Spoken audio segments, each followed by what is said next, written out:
Matagal na nakulong si Joaquin Bordado dahil sa salang pagpatay. Nang makalaya siya, itutuloy niya ang nasimulan. Yun ay ang paslangin ng mga aswang. Makikilala niya si Dennis, ang taong unang maniniwala na mabuti siyang tao. Sa kanilang pagkakaibigan, sabay nilang tutugisin ng mga aswang. Sa mga nakalipas na araw, unti-unting nagkakaroon ng mga kababalaghan sa baryo. May mga nawawalang tao at hindi na natatagpuan. Yun ang iimbestigahan ni Joaquin. Pero sa bandang huli, malalaman nila na ang lola pala ni Dennis na si Aling Luming merong matibay na koneksyon sa pinuno ng mga aswang na si Garawi. Kahit na lola ito ng kanyang kaibigan, wala siyang ibang magagawa kundi tapusin na matanda dahil naging aswang na rin ito. Tumayo na si Joaquin. Humarang siya sa kanyang mga kaselda. Isa-isang lumapit ang mga yon at saka nakipagkamay. Siya ang tinuturing na mayor sa selda 13 kaya lahat ng nakakulong doon ay tinitingala siya. Ito ang araw na kung saan masisilayan na niya ulit ang labas. Matapos ang halos 10 taon, makakalabas na rin siya. Nakulong ang binata sa salang pagpatay dahil kilala siya bilang basag ulo at talagang bumibira. Siya ang napagbintangan na pumatay sa anak ng konsehal. Sa kanya din kasi nakita ang ibang ebidensya. Nakalaunan ay napawalang bisa rin dahil hindi na sumipot ang kabilang panig. 10 taon ang binilang para pagbayaran niya ang kasalanan na kahit kailan ay hindi naman niya ginawa. Gusto niyang balikan ang pamilya ng konsehal na nagpakulong sa kanya. Pero ang balita niya, nakulong din ang mga yon dahil sa iligal na droga. Kaya gusto na lamang niyang makapagsimula ulit ng bagong buhay. Ayoko na makikita yung pagmumukha mo sa kulungan na to, ha? Ayusin mo na buhay mo para hindi ka pa napagbibintangan ng mamamatay tao. Kahit na anong ayos ang buhay mo, kung walang kwentang sistema ng hustisya sa Pilipinas, wala rin kwentang pagpapakabuti mo. Pero salamat, Sargento. Susubukan kong magbago. Tinapik na lamang siya sa balikat ng pulis. Inihatid na siya sa labas. Pagdating niya sa bungad ng istasyon, nakita na niya muli ang liwanag ng lansangan. Ang dami nang nagbago sa harapan ng lugar na yon. Natatanda niya na noong unang dinala siya roon, wala pang mga gusali sa kabilang kalsada. Ngunit ngayon, tabi-tabi na ang pamilihan. Naisip nga rin niya bigla ang dating barangay na pinagmulan niya. Napangiti na lamang siya nang akalain niyang baka sumabay na rin sa progreso ang kanilang lugar. Pumara na siya ng tricycle. Pumunta siya sa barangay ng Binangonan kung saan naroon ang mga bangkay. Ang kulungan kasi na pinanggalingan niya ay isang malaking isla. Napapalibutan ng tubig kaya kailangan talagang maglayag ng tubig para lang makauwi siya sa kanila. Habang nasa laot, bigla niyang naalala ang kapatid na si Gabriel. 10 taon pa lang kasi ang lalaking yon nang makulong siya. Wala na siyang ideya kung ano ang itsura nito. Nung makulong kasi siya, pinagbawalan niyang dumalo ang pamilya niya sa kulungan para na rin sa kaligtasan ng mga yon. At mula noon, nawala na siya ng balita sa mga mahal niya sa buhay. Ayos na ba yan, Manong? Wala pa kasi akong pera eh. Kakalaya ko lang sa kulungan. Nakapatay kasi ako dati. Mabuti naman ako pero minsan mainitin ang ulo ko. Sa sinabi niyang yun sa bangkero, napatango na lamang yun at nagmamadaling makabalik ng bangka. Napapailing na lamang din si Joaquin, pero sa kabilang banda ay natatawa na lang din siya. Tingin niya kasi, mas naniwala ang matandang bangkero nang makita pa ang mga tattoo niya sa katawan. Naglakad-lakad siya hanggang sa makarating nga siya sa kanilang barangay. Nadismaya siya nang makitang walang nagbago sa mga kabahayan. Yari pa rin sa kahoy. Kung may simentado man, bilang lang sa daliri. Ang daanan naman, lupa pa rin. Hindi pa rin naaayos. Baku-bako, marami pa ring lubak. Ganun na ganun ang lupa na iniwan niya noong dalhin siya sa kulungan. Walang iya talaga kahit na kailan ang namumuno rito. 10 taon na nakalipas, Wala man lang nakaisip na ipaayos yung malubak na daan dito. Palibasa, puro na lang pagpapayaman ang inaatupag eh. Mga walang pakialam sa mga mahihirap. Dumaan siya sa isang tindahan. Nagsigarilyo na muna siya. Habang nakatambay siya roon, meron siyang nakita na isang lalaki na binubuli ng isang grupo rin ng kalalakihan. Ang lalaking inaapi ay may kasamang bakla. Naglakad si Joaquin. Lumapit siya ng kaunti para marinig kung ano ang nangyayari. Bakit ba palagi nyo na lang inaapi itong si Gandara? Wala naman siyang ginagawang masama sa inyo ah. Kung wala kayong magawa sa mga buhay nyo, mahanap kayo ng trabaho para hindi ibang tao yung pinepeste nyo. Wala kang pakialam kung gusto namin pagtripan ng baklang yon. Huwag kang makialam kung ayaw mo masaktan ha. Alam ko na. Siyota mo ba yung baklang yan? Gaano na kayo katagal ha? Napuno ng tawanan ang grupo, pero walang balak ang lalaking si Dennis na magpatinag sa mga yon. Kahit na alam nitong alanganin kung sasagot pa siya, hindi niya pinigilan ng sariling magsalita. Nakakaya kayo. Ang lalaki ng katawan nyo pero ang kaya nyo lang gawin sa buhay nyo eh, mambisit ng tao eh. Hindi man lang kayo makagawa ng mabuti para sa pamilya nyo. Lalong-lalo ka na, Lolong. Hirap na si Aling pa rin kakalaba. Tapos ikaw, uuwi ka lang sa bahay nyo para kumain at matulog. Hindi ka ba nahihiya? Tapos ngayon eh, gagawa ka pa ng gulo? Wala ka naman magawang matino, nandadamay ka pa sa pagiging walang kwenta mo. Aba, tarantado ka. Bakit? Kaya mo na ba ako ngayon, Dennis? Kung makapagsalita ka, parang papalag na yung mga buto mo ah. Okay, bakit? Akala ba porke marami kayo, matatakot ako? Eh matapang lang naman kayo kapag marami kayo eh. Hindi nyo nga yata kayang lumaban ng isaan lang eh. Isaan? Bakit naman kami lalaban ng isaan eh? Grupo nga kami. Tanga ka ba? O wala ka talagang utak? Biglang hinawakan ni Lolong ang kwelyo ni Dennis. Dinikit na ito sa nakaparadang truck sa gilid. Agad namang lumapit ang beke na si Gandara para umawat. Hoy, swangit! Bitiwan mo nga yung friend ko! Hoy! Huwag kang makialam dito bakla ah! Magbalat ka na lang ng patata sa inyo! Eh ikaw, magpalaki ka na lang ng eggnog mo sa inyo!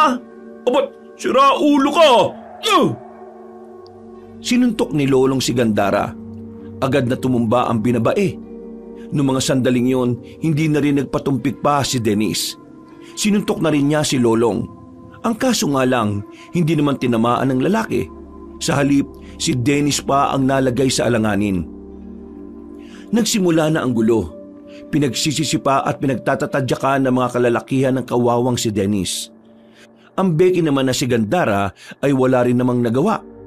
Tinutulak lang ito sa tuwing lalapit. Noong mga sandaling yon, hindi na nakatiis si Joaquin. Kailangan na niyang makialam. Kahit na barumbado siya, ayaw din naman niyang may nagsisiga-sigaan sa lugar na dati na niyang pinagharian. Di ba kayo nahiya sa mga sarili niyo?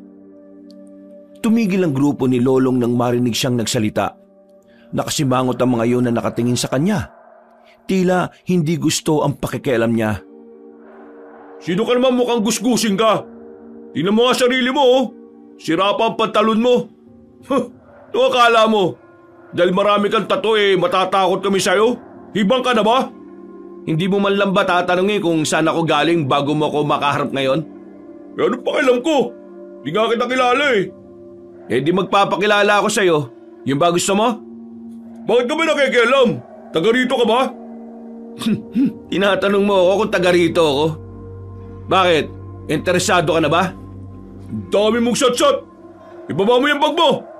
At subukan mo na ako ngayon.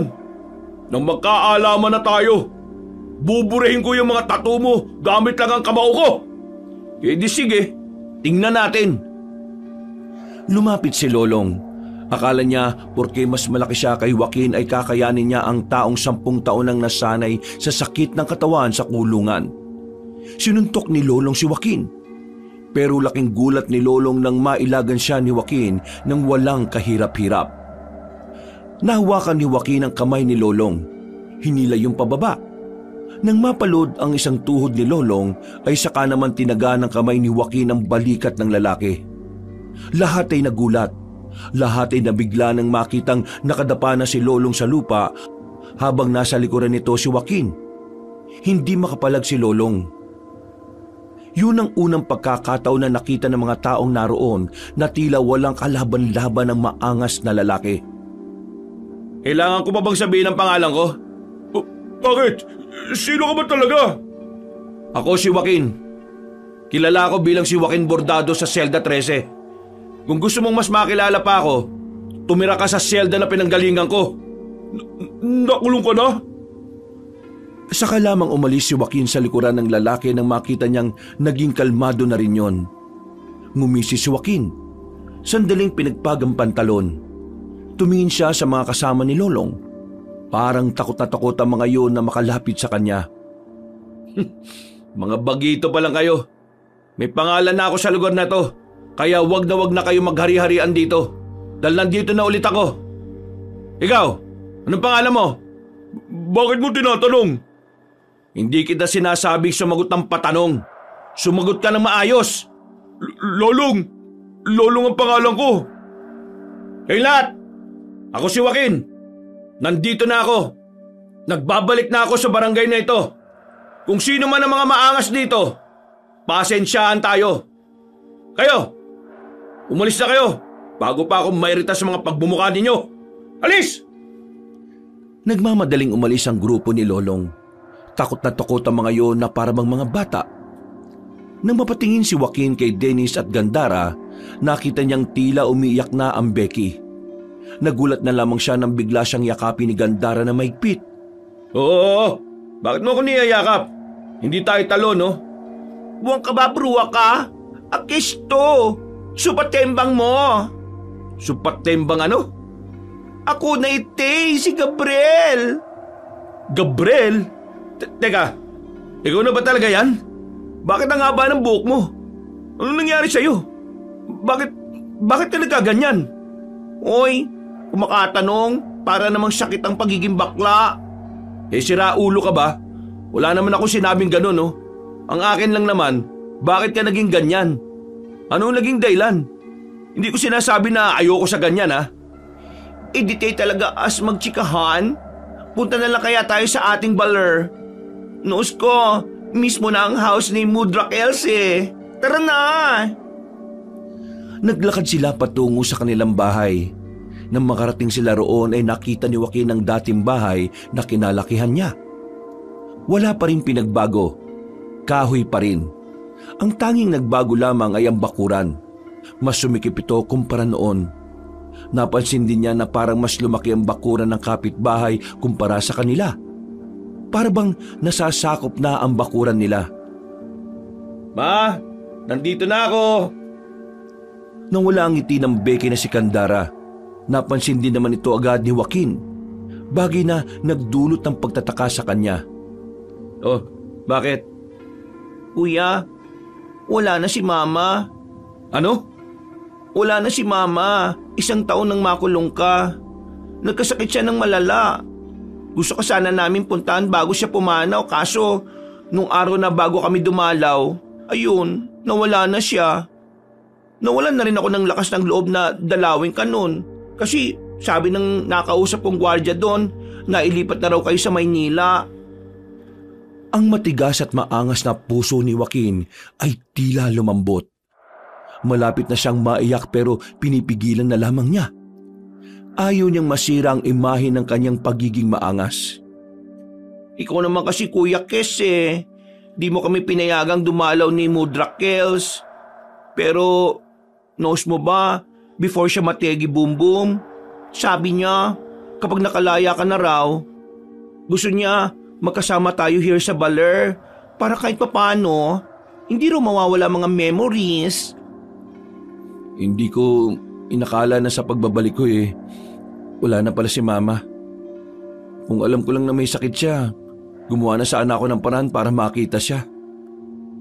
Hindi na natin mabibring back ang nangyari sa patembag ko. Ang gawin na lang natin, live our life to the max. Ikaw, bakit ka naging bakla? Huling kita ko sa'yo, nakikipagsuntukan ka pa Brother naman, 10 years old palang Akesh that time, no? Sa 10 taon na walay ka, dami ng happenings. Let's say, nahumaling Akesh sa mga damit na pangbabae. Pero, Kuya Joaquin, ask ko lang ha, tanggap mo ba Akesh kahit baklo siya ko? Wala naman akong pakialam kung bakla ka eh. Ang gusto ko lang, umayos ka ng ugali mo. Ayaw ko ng baklang kanal ah. Baklang matino gusto ko. Eh di go! Di naman ako palingkera, kaya goods lang. Lagi ba kayong inaaway nung kanina? Ako, sanay na Akesh.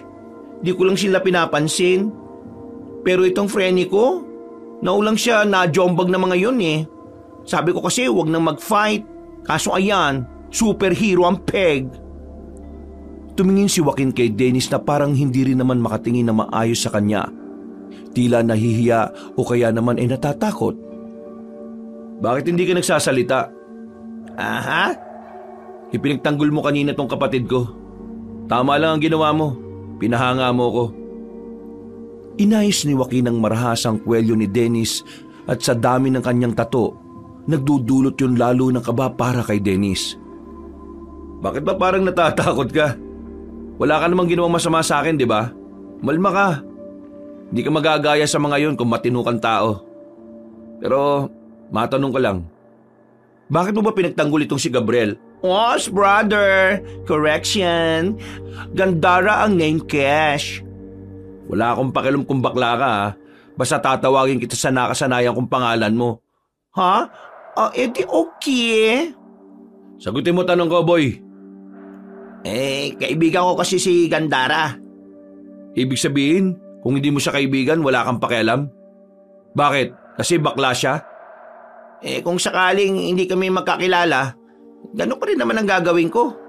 Hindi ko gusto na merong inaapi na walang kalaban-laban. Hindi naman sa akin issue ang kasarian eh.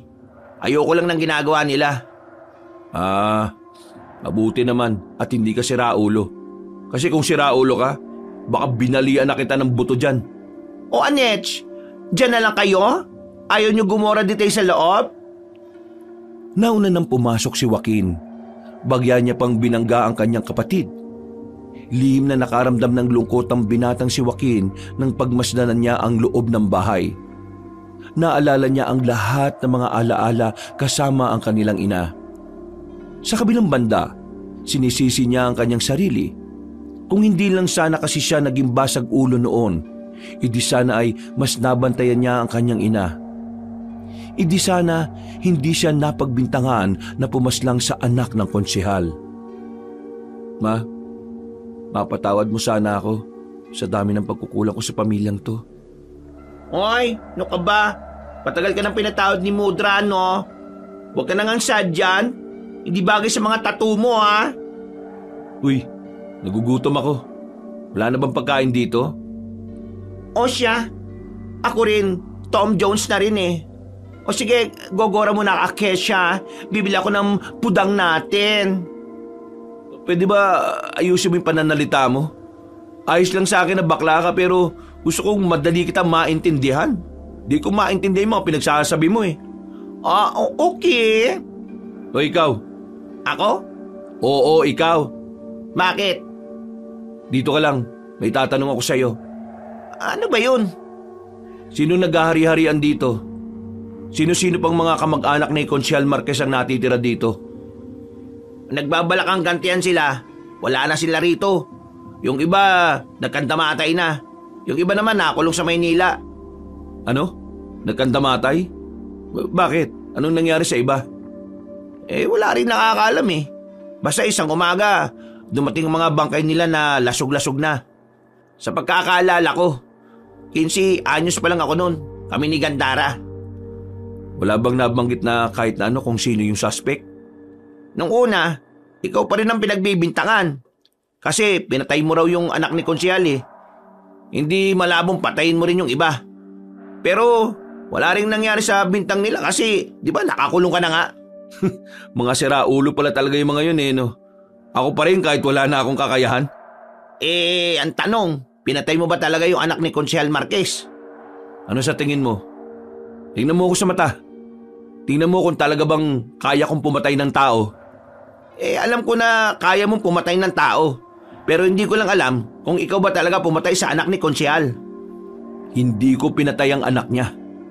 Nang makita ko si Norman, nakahandusay na siya. May tama ng baril sa ulo na wala akong kinalaman. Di kung ganon, bakit hindi ka umapila? Kasi wala akong kapangyarihan eh. Wala akong pera. Kahit umapila ako, wala rin mangyayari. Mas pinili ko na lang na manahimik kaysa madamay pa pamilya ko. Hindi ka ba nangihinayang dahil ikaw ang nakulong na dapat iba ang nandun sa selda? Siyempre nangihinayang ako. Nagalit, nainis. Kinamuhian ko sila. Pero wala na magagawa galit ko. Wala na rin naman sila eh. Pero napapaisip pa rin ako kung ano nangyari dun sa mga kamag-anak ni Konsyal na pinatay. Meron akong narinig na chismis noon. Kaso noon pa yun eh. Hindi ko sigurado kung totoo. Kasi hindi ko rin naman alam din kung totoo mga pumaslan sa kanila. Bakit ano ba yun? Ang narinig ko na sinabi ng mga tricycle driver noon, aswang daw ang pumaslang sa mga kamag-anak ni Konsyal.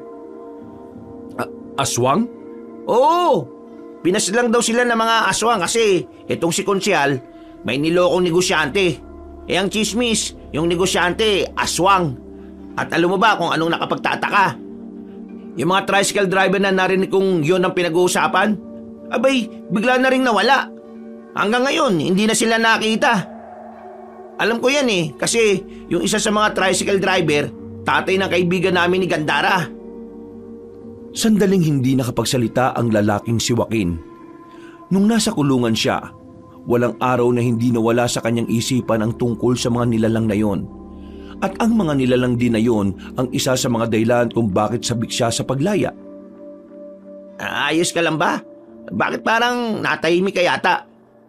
Oo, ayos lang ako. Nagugutom na kasi ako Paglabas ko ng kulungan, wala akong kapera-pera. Lahat ng naipon ko sa kulungan, ibinigay ko na talaga sa mga kakosa ko. Bakit? Ikaw ba mayor nila? Oo, bakit? Gusto mo rin bang maging mayor? Hindi Ayoko makulong no? Mga ilang sandali lang ay nakabalik na rin naman si Gandara. Sabay silang kumain tatlo. Sa mga sandaling yon, kahit na papaano ay gumagaan na rin ang kalooban ni Joaquin. Dahil matapos ang 10 taon, hindi na mga preso ang kasama niyang kumakain. Iba pala ang pakiramdam na makalaya. Ito ang pakiramdam ni Joaquin habang nakatulala siya sa labas ng kanilang bahay. Nung una, inakala niyang hindi na talaga siya makakalabas. Mabuti na lamang ay nagkaroon siya ng parol. Masaya naman si Joaquin na nakita na niya ang kanyang kapatid. Pero marami ang panghihinayang niya dahil hindi na niya inabutan ng kanilang ina. Dakong 5:00 ng hapon, umalis na muna si Joaquin. Ilang minutong lakad lang ang sementeryo mula sa kanila. Kaya agad siyang nagtungo roon para bisitahin ang kanilang ina. Pagdating niya roon, nahanap niya agad ang puntod ng ina niya na nasa bandang gitna na ng sementeryo. Ma, nandito na ako. Nakalaya na ako. Ikaw, kailan ka babangon dyan? Miss ko na yung mga pagbubunga mo sa umaga Pati na rin ang sermon mo sa gabi bago ako matulog matapos mag-inom.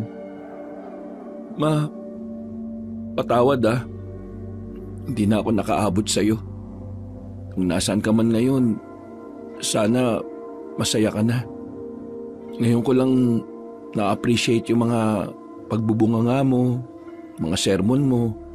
Kasi ngayon ko lang napag-isip-isip na para naman sa akin yun Ngayon lang talaga.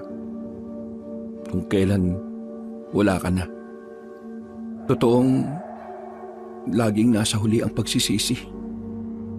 Biglang humangin ng malakas. Bagyang napangiti si Joaquin. Pero nawala ang ngiting yun na makaramdam siya ng kakaiba.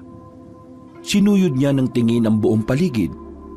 Wala siyang ibang nakita kundi ang mga nicho lang na nilulumot na rin dahil sa kalumaan. Ma, sandali lang May kukumpirmahin lang ako. Sandaling iniwan ni Joaquin ang puntod ng ina. Naglakad siya para sundan ang nararamdaman niyang presensya. Habang naglalakad siya, palakas ng palakas ang naririnig niyang kaluskos. Parang may tao na naglalakad at umaapak sa mga tuyong dahon. Inihanda na niya ang kanyang sarili. Nakahawak na siya sa patalim na nakasuksok sa kanyang tagiliran. Marahan siyang naglakad patungo sa likuran ng puno. Pagtingin niya roon, dismayado siya nang makita ang isang aso na kulay puti. Pambihira naman. Bakit ka ba nandito sa sementeryo? May dinadalaw ka rin ba? Tumahol lang ang aso. Malis ka na. Di ka pwede sa sementeryo. Mabubulaw mo lang itong mga nandito eh. Tong aso na to, oh. Alis! Agad na tumakbo palayo ang aso ng bugawin na ito ni Joaquin. Napapakamot na lamang siya sa noon niya dahil doon. Binalikan na lamang niya ang kanyang ina. Mahigit 1 oras din siyang naroon. Pagkatapos, naglakad-lakad na muna siya sa buong barangay nila. Wala nang nakakakilala sa kanya. Kahit ang mga dati niyang kakilala ay hindi na siya natatandaan. Naiintindihan naman niya ang mga yon. Kahit din naman kasi si Gandara na kapatid niya ay hindi agad siya namukaan.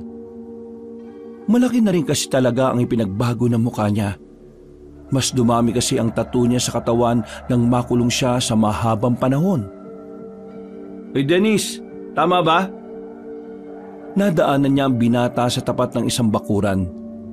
Abala yung nagsisibak ng kahoy. Agad din naman itong lumapit sa kanya. Oh, bakit? Ano kailangan mo? Saan may bilihan dito ng lambanog? Naku, sarado na tindahan sa mga ganitong oras. Kadalasan, sa baya ka na makakabili ng ganyan. Ang layo. Nakakatamad. Bukas, samahan mo ako ha. Di ako pwede. Marami akong gagawin bukas eh. Tsaka, di ba wala ka pang pera? Saan ka naman kukuha ng ipambibili mo? Tingin mo hihingi ako sa'yo? Eh kung iuntog kaya kita sa muscle ko. Malamang nanghingi ako sa kapatid ko. Siya may pera eh. Masipag rumakit si Gandare. Siya na ang bumubuhay sa sarili niya mula nang mawala ang mama ninyo. Wala naman din kasing tumutulong na kamag-anak ninyo. Lahat sila, parang tinakwil na kayo mula nang makulong ka eh. Ngayon nandito naman ako. Hindi ko hahayaan na magdusa yung baklang yun. Kapatid ko yun eh. Kaya akong bahala ron. Eh saan ka naman kukuha ng pera? May mahanap ka pa bang trabaho? Kaya mo ba ako tinatanong ng ganyan kasi nakakulong ako? Oo, eh ano pa ba? May mahahanap pa akong trabaho. May kakilala akong magpapasok sa akin sa dati kong trabaho. Illegal? Hindi to illegal. Isa tong trabaho na kahit kailan, hindi mo basta-basta mapapasok kung takot kang mamatay. Eh di illegal nga. Basta, kapag may oras ka, samahan mo ako maghanap ng lambanog. Tinapik na lamang ni Joaquin ang balikat ng binatang si Dennis at naglakad na rin papalayo. Pagsapit ng gabi, habang walang kamalay-malay ang kanyang kapatid, nagtungo siya sa kagubatan. Pupuntahan niya ang isang kakilala na noon niya pakasakasama sa mga lakad niya. Kakilala na nagturo sa kanya kung papaano kumita ng pera. Walang takot na naglalakad si Joaquin sa gitna ng gubat. Sanay na siya sa mga ganitong sitwasyon. Bago siya makulong, yun naman kasi ang ginagawa niya. Makalipas lang ang ilang minuto, natanaw na rin niya ang isang maliit na barangay. Nasa barangay na yon ang isang malaking bahay na kung saan yun ang itinuturing na mansyon sa gitna ng gubat. Mala White House ang datingan nito dahil sa malinis nitong tingnan. At ang taong nasa loob ng mansyon na yon ay ang taong minsan nang tumulong sa kanya na makalaya. Pero tinanggihan niya rin dahil sa isang dahilan. Papasukin niyo ako! Kaibigan ako ni Tadeo! Hindi sumagot ang mga gwardiya na nasa harapan ng mansyon. Nakatingin lang sa malayo mga yon at mahigpit ang pagkakahawak sa mahabang baril. Ako si Joaquin, ang isa sa pinakamataas na tauhan ni Tadeo. Kung ayaw niyo akong papasukin, sabihin niyo na lang na nakalaya na ako at... Ha? Natigil ang pagsasalita ni Joaquin nang may dumating na magarang sasakyan. Lumabas sa sasakyan na iyon ang matandang mayaman. si Tadeo. Malaki nang itinanda nito mula nang huli silang magkausap nito. Tadeo? Sino ka? Kung hindi mo ako namumukaan, bosesan mo na lang ako. Joaquin? Ako nga. Nagkaroon ng ngiti sa mukha si Tadeo nang makilala na siya nito. Walang ano-ano ay dinala na siya nito sa loob. Nagpahanda ang matandang lalaki ng pagkain. Meron ding alak. Ang gabing yun ay parang pagdiriwang para sa kanilang dalawa. Noon kasi, talagang silang dalawa na ang sanggang dikit sa maraming bagay. Para silang mag-ama. Kung hindi nga lang nakulong ang binata, baka ngayon ay mas marami na silang natapos na misyon. Buong akala ko sa kulungan ka na mamamatay eh. Pasensya ka na, Joaquin ha. Sinusubukan ko naman na makalaya ka pero hindi gumagana ang pera ko eh. Wala rin naman akong kakilala na pwedeng bumakap sa'yo. Hindi mo kailangang humingi ng pasensya, Mang Tadeo. Ako rin naman ang may gusto na huwag kayong makialam sa pagkakakulong ko. Dahil sa kabilang banda, naging pabor din naman sa akin ang nangyari. Pabor? Anong ibig mo sabihin, Joaquin? Mukhang marami na akong hindi nalalaman mula na makulong ka. Bago ako makulong, napatay kong isa sa mabibigat nating kalaban. Alam ko na hahanapin na nila ako noon. Kaya sumama agad ako sa mga pulis ng dakpin nila ako. Kasi alam ko na kapag nasa kulungan ako, hindi sila makakalapit sa akin. Kung ganyan pala nangyari, bakit hindi mo agad sinabi sa akin? Sinarili ko ang tungkol doon. Ayaw kong madami yung mga taong may koneksyon sa akin.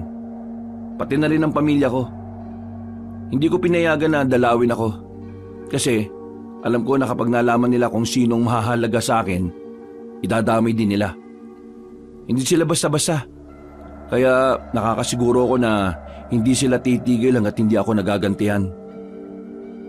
Prinsipe ang napatay ko, Mang Tadeo. Malaking kawalan yun sa kanila. Totoong peligroso nga ang ginawa mo. Pero kasama naman yun sa misyon ninyo eh.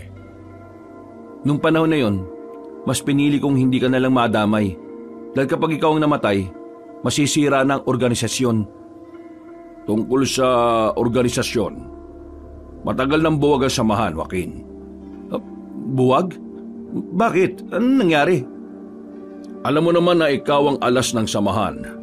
Ikaw lang ang may kakaibang tinataglay na kayang tumupad sa lahat ng kalaban. Kaya, nung mawala ka, lahat sila ay nawala na rin ng pag-asa. Ang iba ay namatay.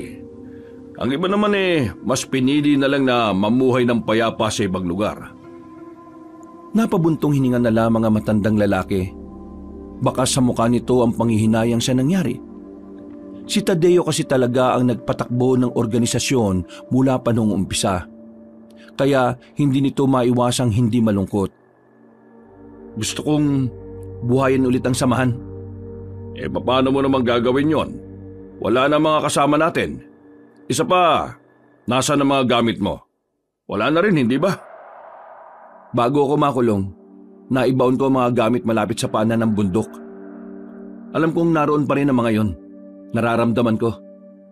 Ang mga kasama natin, paano natin sila mapapabalik? Hindi natin sila mapapabalik kung sasabihan lang natin sila na bumalik. Gagawa tayo kagad ng hakbang at yun ang ipapakita natin sa kanila. Bibigyan natin sila ng dahilan para magbalik loob sa samahan. Kung ganun ihanda ko na pala ang mga kliyente natin. Mula nang mawala ka, marami pa rin ang lumalapit sa akin para ipapatay ang mga gusto nilang ipapatay. Nung mawala ka kasi, ang dami na rin talagang lumitaw na mga perwisyo Karamihan sa mga pinipeste ng mga nilalang na yon, mayayaman din talaga. Sige, ihanda mo na mga kliyente at ihanda mo na rin ang mga pasahod. Kailangan ko rin kasi talaga ng pera para makapagsimula Bukas ng umaga, sabihan mo ang mga kliyente mo na tuloy na ulit ang operasyon. Pakisabi na nakalaya na ang bordadong birador ng mga aswang. Malapad ang ngiti na matandang si Tadeo. Sabik na agad itong maibalik ang samahan na dating nagprotekta ng kanilang lugar. Masayang lumabas ng mansyon ang binatang si Joaquin.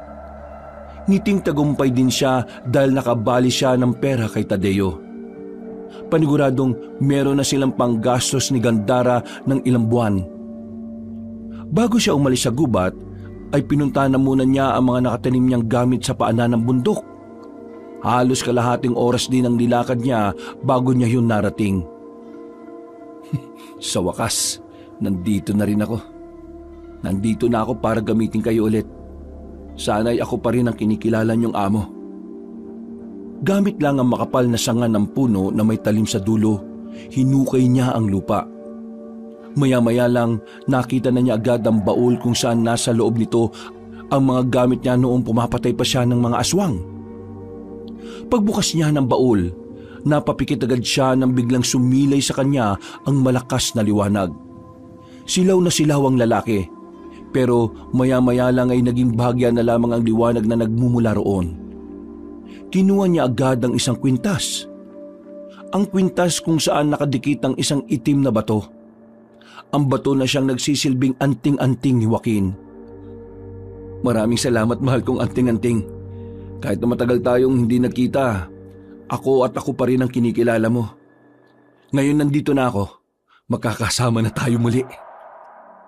Kinuha ni Joaquin ang lahat ng nasa baul at nilagay niya sa kanyang bag.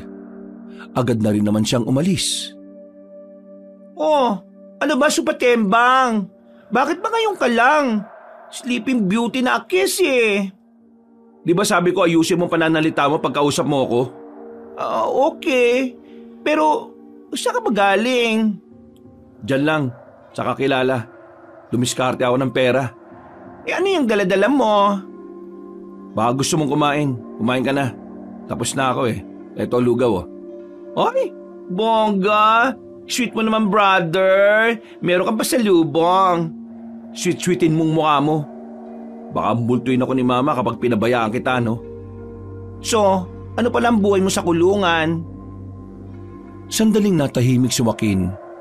Umupo na muna siya sa tapat ng lamesa. Napangiti siya ng mapait. Nung una, siyempre mahirap. Pero nung tumagal, nasanay na lang ako. At saka, ako naging mayor sa selda namin kasi wala ni isang kaya kong talunin sa suntukan eh.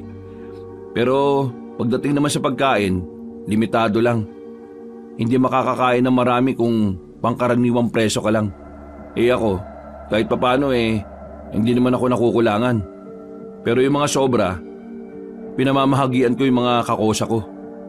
Wow! Bait-baitan ng peg! O bakit? Dapat ba kapag preso ka, siraulo ka? Gabriel, hindi ko kasalanan ng pinagbayaran ko. Hindi ako masama.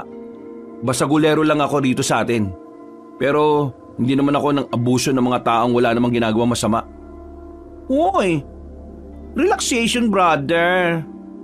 Hindi ko naman sinabing masama kang tao no? Ito naman. Sa mga susunod na araw baka wala ako dito sa bahay. Oh, saan ka naman gogora? Gugurang pinagsasabi mo. Saan ka pupunta, I mean? Didiskarte ng trabaho. Sige na, matutulog na ako. Kumain ka na dyan. Tumungo na lamang ang binatang si Joaquin sa kanyang silid. Paghiga niya ay agad na rin naman siyang nakatulog. Kinabukasan, pagdilat niya ng kanyang mga mata, narinig niya agad si Gandara na maingay sa labas. May kinakausap ito mga tsismosa. Napailing na lamang si Joaquin. Hindi niya inakala na parte pala ng grupo ng mga tsismosa ang kapatid niya. Lumabas na lang siya para bumili ng almusal. Palingon-lingon siya sa mga nadadaanan niyang tambay. Hindi tumitingin ang mga yon sa kanya. Natatakot dahil sa dami ng tato na nasa katawan niya. Sinusuri niya ang mga tambay na yon kung may kapasidad ba ang mga yon na sumama sa trabaho niya. Kailangan niya kasing maghanap ng mga bagong tao. Hindi niya kasi sigurado kung babalik pa ang mga dati nilang kasamahan. Nang makadaan na siya sa lumang kulungan ng mga baboy, naroon ang grupo ng lalaking si Lolong. Nakatambay, tamang sigarilyo, tamang tawanan. Pero ang mga ngiti ng mga yon ay nawala nang tumigil na si Joaquin sa harapan. Oh, anong kailangan mo? Wala na kaming ginagawa masama sa iyo Gusto mo bang kumita ng pera? Oh, Bibigyan ko kayo ng pagkakataong kumita ng pera para naman magkaroon kayo ng silbi sa bayan at sa mga magulang ninyo. Nag-o-offer ka ba o nang-iinsulto ka lang? Parehong ganun na nga. Mas maganda nang malaman nyo sa akin pa lang na pabigat lang kayo sa lipunan. O ano? Interesado ba kayo sa trabaho na inaalok ko? Nag-aalok ka ng trabaho pero hindi mo naman sinasabi. Nagpapatawa ka ba? Hindi ako nagpapatawa. Sa katunayan, pwede ako magpayak ng tao ngayon. Oo, kalma lang. Ano ba kasing trabaho yan? Kailangan nyo lang pumatay ng aswang. Nagtawanan ng mga kasama ni Lolong habang si Lolong naman ay nagpipigil na lang din ng kanyang tawa. Pero si Joaquin, seryoso lang ang muka. Walang mababakas na nagbibiro ito. Kaya naman agad na ring nanahimik ang grupo ni Lolong. Tingin niyo ba nakikipagbiruan ako sa inyo? Ha? Yung sinasabi mo naman kasi hindi ka panipaniwala eh. Wala pa naman kasi kaming naririnig na may ganyang klase ng trabaho. Pwes, ngayon narinig niyo na. Ang tanong ko ngayon, papayag ba kayo o hindi? Pagpalagay na lang natin na may ganyang klase ng trabaho. Ang tanong, magkanong sasahurin namin dyan? Higit pa sa 2 araw ninyong pagtatrabaho sa isang factory. Malaki-laki rin. May sahod kayo kahit na wala kayong mapapatay. Pero kung may mapapatay kayong aswang, mas maganda, mas malaki ang sahod. Napaisip bigla si Lolong sa sinabi ni Joaquin. Kahit na nagdududa pa mga yon sa sinabi ni Joaquin, tila ba inaakit na sila ng pera para maniwala at sumubok. Ayoko na makapanakit ng tao. Marami na akong sinaktan sa kulungan. Kaya kayo, umayos-ayos kayo kapag akong kaharap nyo. Naintindihan nyo ba? Oo, naintindihan namin. Kapag nakapagdesisyon na kayo, pumunta kayo sa bahay namin. At siya nga pala, humingi kayo ng paumanin sa kapatid ko at kay Dennis. Dahil kung hindi, matatagpuan ang katawan nyo sa ilog na palutang-lutang. Napalunok na lamang ng laway ang grupo ni Lolong para silang lalagnatin sa takot. Habang si Joaquin naman ay ngumisi lang at napailing. Nagpatuloy na lamang siya sa paglalakad hanggang sa marating na nga niya ang tindahan ng tinapay. Sakto naman na naroon din si Dennis. Naisip niya agad na isama na rin ito sa trabahong papasukin niya. Dennis, may pinagkakaabalahan ka ba sa buhay mo? Bukod sa pagsisibak ng kahoy, wala na. Natanggal na ako sa trabaho kahapon lang. O sige, bibigyan kita ng trabaho. Sabi nang wala ring trabaho Napapansin ko parang masyado ka ng kampante kapag kinakausap ako Ano mo bang kaya kitang tupiin sa walo nang hindi ako umaalis dito sa kinatatayuan ko? Ay, pambira naman. Masyado ka naman mainit. Ano ba yung trabaho na sinasabi mo? Papatay ka lang ng aswang. Ano? Papatay ng aswang? Paano? Di tuturuan kita. Sinasabi mo ba sa akin na pumapatay ka talaga ng aswang? Gusto mo bang malaman? Halika, sumama ka sa akin. Patutunayan ko sa'yo. Hindi na. Mukha ka namang nagsasabi ng totoo Hindi ka man lang ba magtataka? Hindi. Hindi naman ikaw yung tipo ng tao na magsasayang ng oras para lang sa isang kwentong gawa-gawa lang. Nakakawala ng angas ang paggawa ng mga kwentong walang kwenta, no? Alam mo, gusto ko ugali mo Pero hindi ako sasama sa trabahong inaalok mo, no? Wala akong alam sa pagpatay ng aswang Kaya nga tuturuan kita. Marami ka ba talagang alam sa mga ganyang bagay? Ikukwento ko sa iyo sa ibang araw kapag interesado ka na sumali sa sinasabi ko. Sasali ako kapag kinuwento mo na sa akin yan. Kung ano man yung hindi mo kayang ikwento sa iba. Napatango na lamang si Joaquin. Dinala niya si Dennis sa kagubatan. Meron silang pinuntahan na lumang kubo. Sira-sira na ang harapan nito. Parang ilang bagyo na ang dumaan doon pero nanatili pa rin nakatindig doon. Nagtataka ang lalaking si Dennis kung ano ang ginagawa nila roon. Pero pumasok si Joaquin sa loob. Paglabas nito, may daladala na itong itak. Oh, ano yan? Malamang itak. Nakakita ka ba? Ibig ko sabihin, bakit ka may dalang itak? At bakit may itak sa loob ng kubo na yan?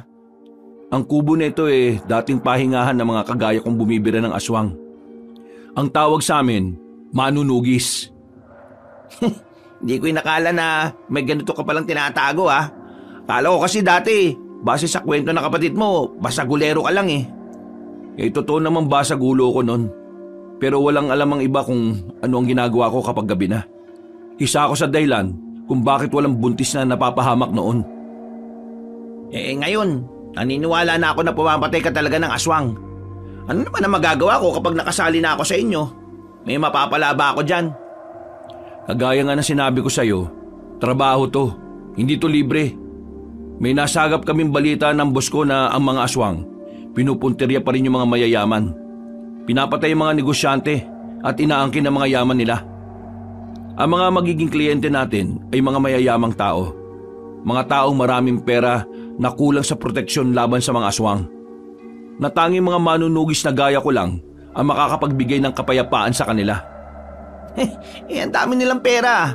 Bakit hindi sila kumuha ng mga tao para protektahan sila? Uso na baril pre, no? Alam mo Dennis, kung sapat lang ang baril, hindi na nila kami kailangan. Nakakatuwa mang isipin pero kami mga manunugis na patalim lang ang gamit, kami pa ang nakakapatay sa mga aswang. Yun ay dahil kami ang mas nakakaalam kung paano sila patatahimikin. Binabayaran nila kayo. Magkano naman? Malaki. Sapat na para mabuhay ka ng 2 buwan o hanggang 4 na buwan. Wow! Ganong kalaki? Sasali ako. Kasi kailangan mo ng pera. Oo. At gusto ko rin magkaroon ng saysay itong buhay ko, no? Yan. Sige. Tama yan. Teka. May tanong ako. Ano naman yan? Bakit parang hindi ka naman barumbado? Nung unang kita ko sa'yo kahapon, pakiramdam ko siga ka eh. Siga naman talaga ako eh. Pero hindi sa lahat ng tao. Siga na lang ako sa mga taong mapang-abuso at mapang-api. Yun ang natutunan ko sa loob ng kulungan. Si Gandara, kailan mo sasabihin sa kanya ang tungkol dito? Hindi ko alam. Tingin ko, hindi niya na dapat malaman. Magugulat siya. Baka mamaya, apekto pa ito sa mga racket niya. Siya nga pala. Mamayang gabi magkita tayo sa gilid ng arko. Doon tayo makikita-kita kasama ng iba pa. Ng iba pa? Akala ko ako lang eh. Kailangan namin ng maraming miyembro, kaya meron kang makakasama. O tara na, umalis na tayo. Dakong 4:00 na makabalik na sila sa kanilang baryo. Tinanguan na lamang ni Joaquin ang binatang si Dennis bago sila naghiwalay ng landas. Napatigil siya sa paglalakad nang biglang maramdaman ni Joaquin na tila umiinit ang tattoo niya sa likuran, ang imahe ng isang leon. Ito na ang senyales, magagamit ko na rin kayo sa wakas. Napapangiti na lamang si Joaquin at saka ipinagpatuloy na rin ang paglalakad. Saan naman ang gora mo? Tabi na. Di ba sinabi ko naman sa'yo na maghahanap ako ng pagkakakitaan? Ayaw ko naman na maging pabigat sa'yo, no? Kakalabas ko lang ng kulungan tapos magiging walang kwenta pa rin ako. Okay, sige. Ikaw naman ang bahala dyan. Basta, umuwi ka kagad ha. Alam mo naman, kapag may nangyaring masama sa'yo sa daan, magiging mag-isa na naman ako sa buhay. Ako? Mamamatay? Matagal mamatay ang masamang damo, no? Napangisi na lamang ang lalaking si Joaquin. Sinimulan na niyang maglakad. Pero bago siya makarating sa kanilang taguan, nakita niya si Dennis na binubulyawan ng matandang babae. Ang kapal din naman ang mukha mong pigilan ako sa gusto kong gawin. Sino ka ba? Palumunin ka lang dito sa bahay Hindi ka na nahiya sa akin? Tingnan mo nga sarili mo. Wala naman ako masamang intensyon eh. Sinasabi ko lang naman na huwag kang maging kampante dun sa manggarawi na yon. Iba talaga pakiramdam ko sa kanya eh. Parang marami siyang tinatago. Hinuhusgahan mo yung tao kahit hindi mo naman siya kilala. Ang tigas din pala ng mukha mo ano? Ako na nagsasabi sa inyo, Ang balak lang niya sa inyo ay makuha ang lupain niyo sa norte. Kapag nakuha niya yun sa inyo, hindi ka na niya siseryosohin. Hindi ganong klase ng tao si Karawi. Manahimik ka lang, lalaki ka. Ikaw ang walang kwenta rin. At talagang may gana ka pang makapag-isip ng ganyan sa nobyo ko.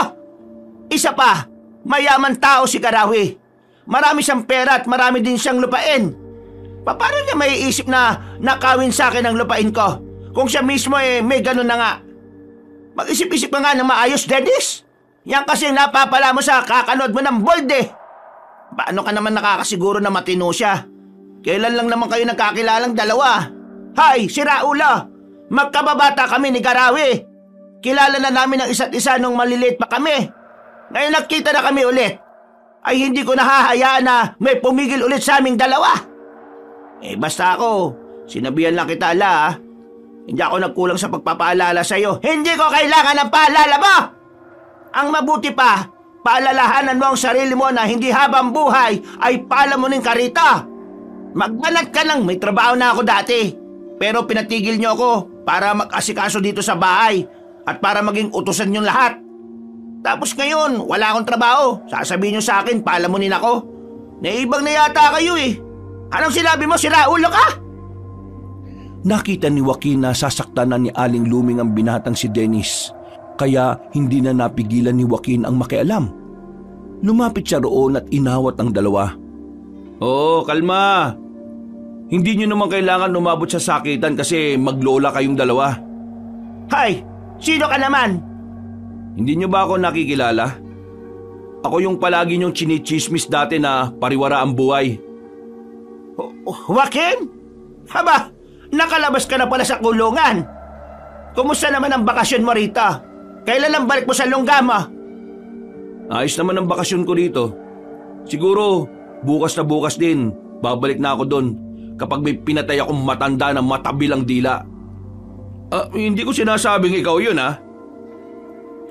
Sa sinabing yun ni Joaquin ay tila natameme ang matandang babae. Nakaramdam ito ng takot sa pasimpleng pagbabanta ng binata. Tiningnan ni Joaquin si Dennis. Meron siyang nakita mga pasa sa gilid ng labi nito. Oh, ano nangyari dyan, Dennis? Wala yan. Sinasaktan ka ba ng mga anak nitong si Aling Lumeng? Nasaan ang mga anak mo, Aling Lumeng? Pakisabi, magsuntukan kami hanggang sa magkaburahan kami ng muka. Joaquin, ayos na. Ayaw ko na lang ng gulo. Hoy, ikaw matanda ka ha. Ayus-ayusin mo ugali mo. Kakaunting oras na nga lang meron ka sa mundong to. Napakasama pa ng ugali mo.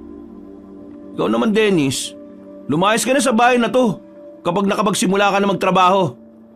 At saan mo naman dadalhin ang pamangkin ka? May lakas ka pa talaga ng loob na tawagin siyang pamangkin ha.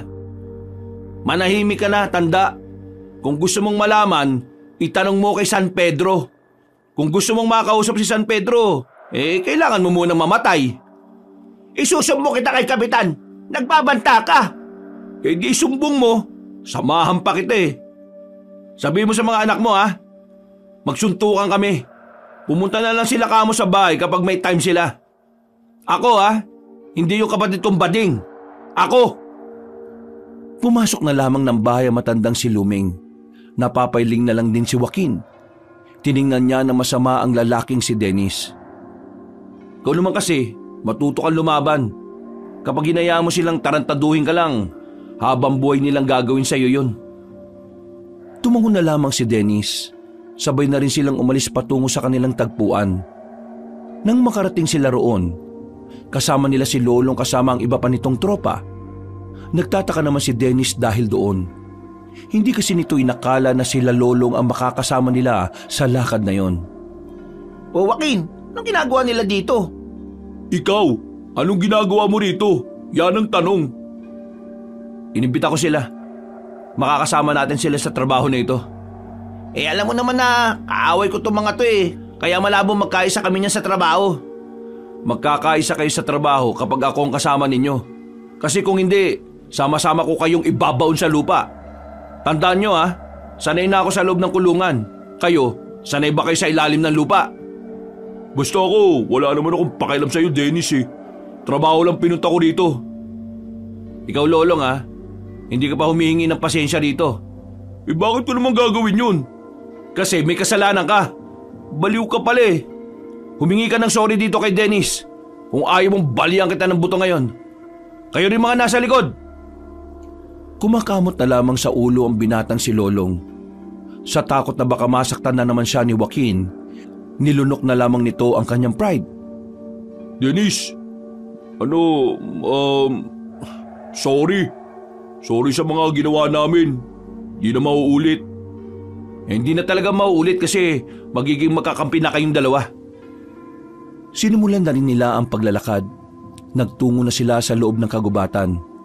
Noong mga sandaling yon, tahimik lang nilang tinatahak ang daan.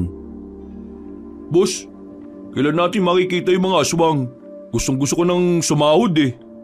Huwag kang atat. Darating din ang kamatayan sa'yo. Hindi basta-basta ang mga aswang kaya huwag niyong ginagawang laro to ha. Sumama kayo dito nang wala kayong kaalaman sa mga aswang? Seryoso ba kayo sa magiging trabaho natin? Oo naman. Bakit? Anong tingin mo sa amin?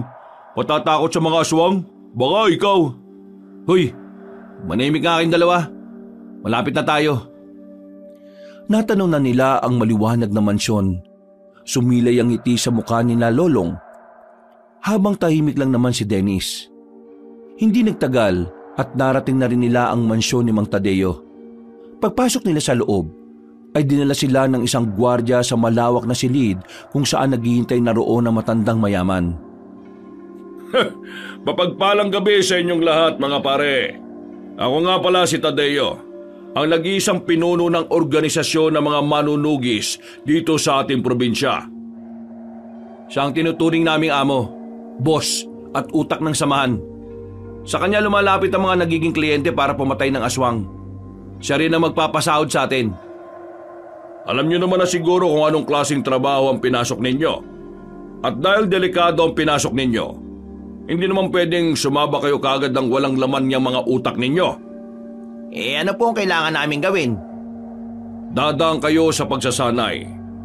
Lahat ng mga dapat niyong malaman mula sa paghawak ng sandata hanggang sa aktwal na pakikipaglaban ay ituturo namin sa inyo. Merong magtuturo sa inyo na kapwa din namin manunugis. Ang gusto lang namin ay makiisa kayo. Magiging maganda ang trabaho natin kung makikinig kayo sa lahat ng ituturo sa inyo. Sa mga susunod na araw, madadagdagan pa kayo. Marami pang magiging miyembro. Pero kayo, maswerte kayo dahil mauuna kayo matuto. Gusto ko na magsimula ngayon. Hindi. Sasama ka sa akin ngayong gabi, Dennis. Teka, ano yan? Special treatment?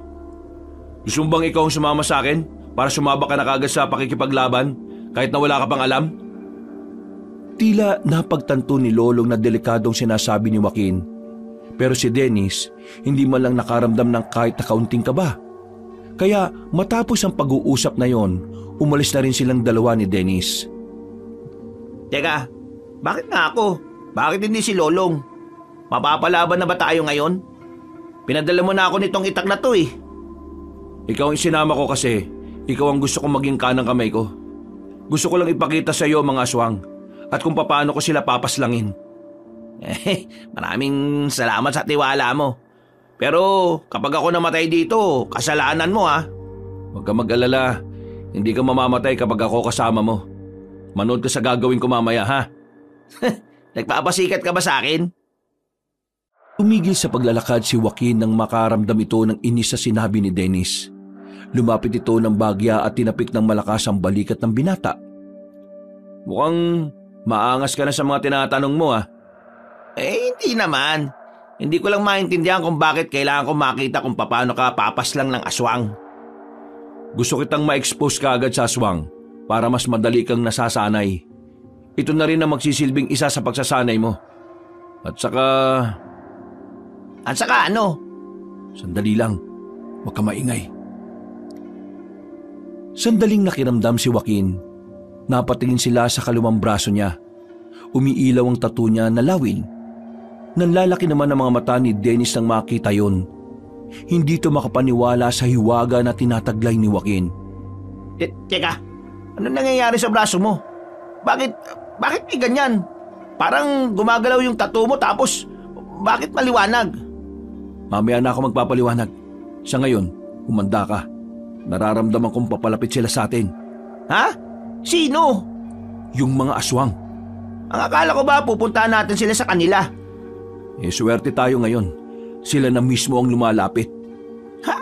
Anong swerte sa ganito? Huwag ka mag-alala. Akong bahala. Manood ka lang muna. Tumayo si Joaquin. Humina ang liwanag na nagmumula sa braso nitong may imahe ng lawin. Naglakad si Joaquin patungo sa daraanan ng mga aswang. Mga ilang sandali lang, hinarang na rin niya ang mga yon. Sino ka? Bakit mo kami inaharang? Umalis ka dyan kung ayaw mo masaktan. Gusto ko masaktan, kaya hindi ako aalis dito. Biglang pinagana ni Joaquin ang kapangyarihan mula sa imahe ng lawin. Mataas na tumalon ito. Lumapit sa harapan ng mga aswang at agad na tinaga ang isa. Sirit agad ang dugo mula sa dibdib nito. Dahil dito, sabay-sabay nang nagpalit ng anyo ang mga aswang. Sabay-sabay din yung umatake sa kanya. Pero dahil sa kapangyarihan ng imahe ng lawin sa kanyang braso, malakas ang kanyang pakiramdam. Bawat galaw ng mga nilalang ay nararamdaman niya. Kaya naman walang kahirap-hirap na naiilagan niya yon. Miss na miss ko na yung ganitong pakiramdam eh. Ang pakiramdam na makakapas lang ulit ako ng aswang. Parang nilalaro lamang ni Joaquin ang mga kalaban niya. Kahit na may kadiliman, matalas ang kanyang paningin. Para bang paningin din ng lawin ng kanyang ginagamit. Makalipas lang ng ilang minuto, kita niyang tila natatakot na sa kanya ang mga aswang. Ang iba kasing aswang ay nakahandusay na rin. Namatay na ang ilan. May iba naman na naghihingalo na rin. Pero dahil kilalang notoryo si Joaquin pagdating sa pagpuksa ng mga aswang, inubos niya ang lahat ng yon. Si Dennis naman, nanlalaki ang mga mata. Hindi niya inakala na may ganong klase ng kakayahan si Joaquin. Na para kay Dennis, kapangyarihan ng maituturing yon. Paanong gawang patayin lahat ng aswang ng mag-isa ka lang? Totoo ba nakikita ko? Ano bang meron sa mga tattoo mo sa katawan? Akala ko, nakuha mo lang yan sa kulungan eh. Ang mga tattoo na nakuha ko sa kulungan ay maliliit lang. Ito mga tattoo ko na malalaki. Lahat sila, tinutulungan ako sa pakikipaglaban ko sa mga aswang noon pa. Hindi lang nakikita noon dahil dati, lumalabas lang sila kapag ginagamit ko. Dahil matagal ko silang hindi nagagamit dahil nakulong ako, palagi na silang nasa balat ko. Saan mo nakuha mga yan? Pinamana lang sa akin ito nung unang bordado. Ang unang manunugis na nagsalba sa buhay ko. Kung hindi dahil sa kanya, baka napariwara na ako ngayon. Isinama niya ako sa ganitong gawain kaysa mapunta ako sa mga sindikato. Kaya nung mamatay siya, nailipat niya sa akin ang mga kapangyarihang ito nang hindi ko namamalayan. Isang umaga, gumising na lang ako na may ganito na akong kakayahan. Kapag namatay ka, pwede bang sa akin mo na lang ipamana yan? Isira ulo ka ba? Parang gusto mo na kaagad ako mamatay ah. Hindi naman sa ganon. Sinasabi ko lang naman na sakaling... Ha? Napalingon sila sa mga bangkay ng mga aswang nang marinig nilang meron pang isang buhay roon. Naghihingalo. Nilapitan yun ni Joaquin. Kinuha nito ang itak ni Dennis at saka itinarak sa ulo ng aswang. Bininyagan ko na ng dugo ang itak mo ah. Ang tawag dyan, basbas. Tara na. Balik na tayo? Oo, wala na tayong gagawin dito. Nauna nang naglakad ang lalaking si Joaquin. Habang naglalakad sila pabalik, hindi matigil-tigil sa kakatanong si Dennis. Hindi pa rin kasi nabubura ang pagkamangha nito sa lahat ng kanyang nasaksihan. Hanggang sa makabalik na sila sa mansyon ay daldal pa rin ng daldal ang binata. Oh, bakit nandito kayo kaagad? Natapos nyo na ba ang lakad ninyo? Oo, tapos na. Sisiw pa rin. Wala ka pa rin talagang kupas. Bukas, habang sinasanay ang mga bago nating tao, puntahan mo na ang isa sa mga pinagtataguan ng mga aswang. Yung mga aswang na nanggugulo kina Don Arevalo. Tumangon na lamang si Joaquin. Nagtungo ito sa loob ng mansyon at pumunta sa malaking kusina. Kumuha ito ng maiinom at pagkain. Naupo ito sa sofa na parabang wala lang nangyari. Sasama mo ba uli ako bukas? Oo, doon na tayo sasahod. Kailangan natin mapaslang ang mga aswang na sinasabi ni Mang Tadeo. Turuan mo ko. Gusto ko din makapatay ng aswang eh. Hindi na kita kailangan turuan. Kusa mo na matututunan yon sa mismong laban. Ha? Sigurado ka ba? Oo naman. Nakikita ko ang potensyal mo. Mataas ang potensyal mong mamatay. Parang sinaulo ka naman kausap eh. Ano sinabi mo? Ay, wala. Ang sabi ko, ang galing-galing mo talaga. Wala kang katulad. Ngumisi na lamang si Joaquin. Matapos ang isang boteng iniinom, binalikan na lamang din niya ang kanyang kapatid na si Gandara. Sa mga sandaling yun ay gising pa rin ang binabae. Nagtatahi ito ng damit. Napatigil ng maramdaman na nasa pintuan na si Joaquin. Oh, kumusta ang walking? Anong walking pinagsasabi mo? Ibig kong sabihin, kumusta naman ang nilakad mo? Yun. Ayos naman. Supatembang ko, may kukwento ako sa iyo, pero huwag kang tatawa ah. O ano naman yan? Kung tungkol yan sa lalaki, wag na. Hindi, tungkol ito sa aswang. Napalingon si Joaquin sa kanyang kapatid nang marinig ang salitang yon. Pagtingin niya kay Gandara, seryoso din ang mukha nito. Walang bahid ng pagbibiro. Oy, bakit? Anong tungkol sa aswang? Yung isang friend ko, yung lolo niya kasi albularyo sa kabilang baryo. Alam mo, deads na. Dineds ng aswang daw eh. Pero na-deads daw yon sa norte. Dumalo daw ng handaan tapos kinaumagahan, natagpuan ang katawan sa maisan, nilalangaw. Daming sugat eh. Deads na daw. Tingin mo, totoo ba mga aswangit na yon? O baka mamaya, iba naman ang tumegi doon sa lolo ni Frenny. Hindi nakasagot si Joaquin. Hindi dahil natatakot siya, kundi dahil napagtanto niya na mula nang dumating siya, parang unti-unti na rin nagpaparamdam ang mga aswang. Sa isip-isip niya, marahil alam na rin ng mga nilalang na yon na nakalaya na siya ng kulungan. Masigla ang umagang yon. Sa kabilang bakuran kasi, merong okasyon. Pero wala namang pakialam si Joaquin doon. Kahit na inaalok silang magkapatid na makisaya, ayaw na ayaw ni Joaquin. Para kasi sa kanya, pagsasayang lang ng oras sa mga okasyon na gaya ng ganon. Mas gugustuhin niya pang ilaan na lamang ang kanyang oras sa mas makabuluhan. Kagaya na lamang ng pagtuturo sa mga bagong miyembro ng kanilang organisasyon. Shala, saan ang lakad mo today, brother? Paulit-ulit ka. Maghanap nga ako ng mapagkakakitaan. Ay okay. Basta mag-iingat ka ha. Hindi porke maangas ka, hindi ka natatablan ng kamalasan. Takot lang sa akin ang kamalasan. Umiling na lamang si Joaquin. Umalis siya ng bahay para pumunta sa mansyon ni Tadeo. Pero bago yon, dinaanan na muna niya si Dennis. Magsasabay kasi ang dalawa para meron siyang kausap habang naglalakad. Ang kaso nga lang, nang dumating siya roon ay nakita niyang nakataas na naman ang boses ng matandang babae na si Luming. Binubungangaan na naman ito ang binatang si Dennis. Pagtingin ni Joaquin sa may gilid, mayroong matandang lalaki na nakatayo roon. Tingin niya, ang lalaking yon ay si Garawi, ang matandang nobyo ni Aling Luming. Hindi ka ba talaga nakakaintindi? Ang sabi ko kanina, ilabas mo na yung mga labahan. Hinintay mo pa talagang dumating ang bisita ko. Nakakaya ka talaga.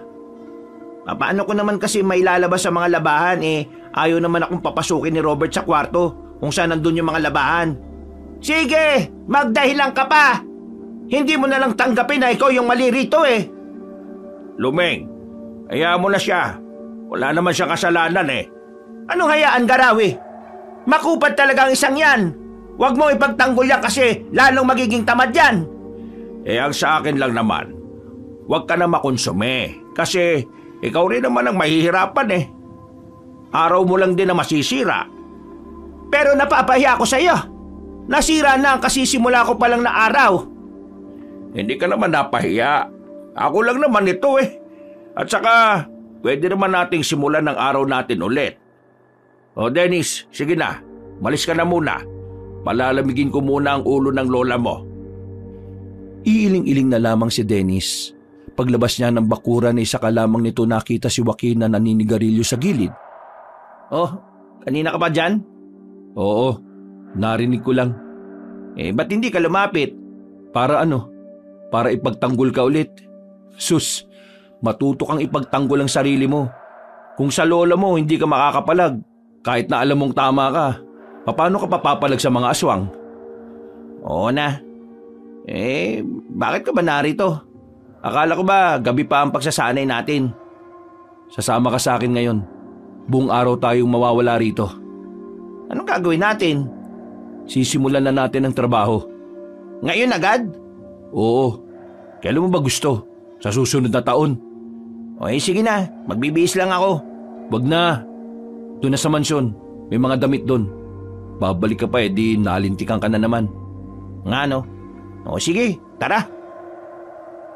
Denise, kailan pa syotaan ng lola mo yung matandang lalaki na yon? Di ko nga rin alam eh. Pero ayan kasi yung sinasabi ni lola noon na labat parasite niya. Matagal silang hindi nakapagkita. Tapos, ngayong pinagtagpo ng landas, ayan, naglandian.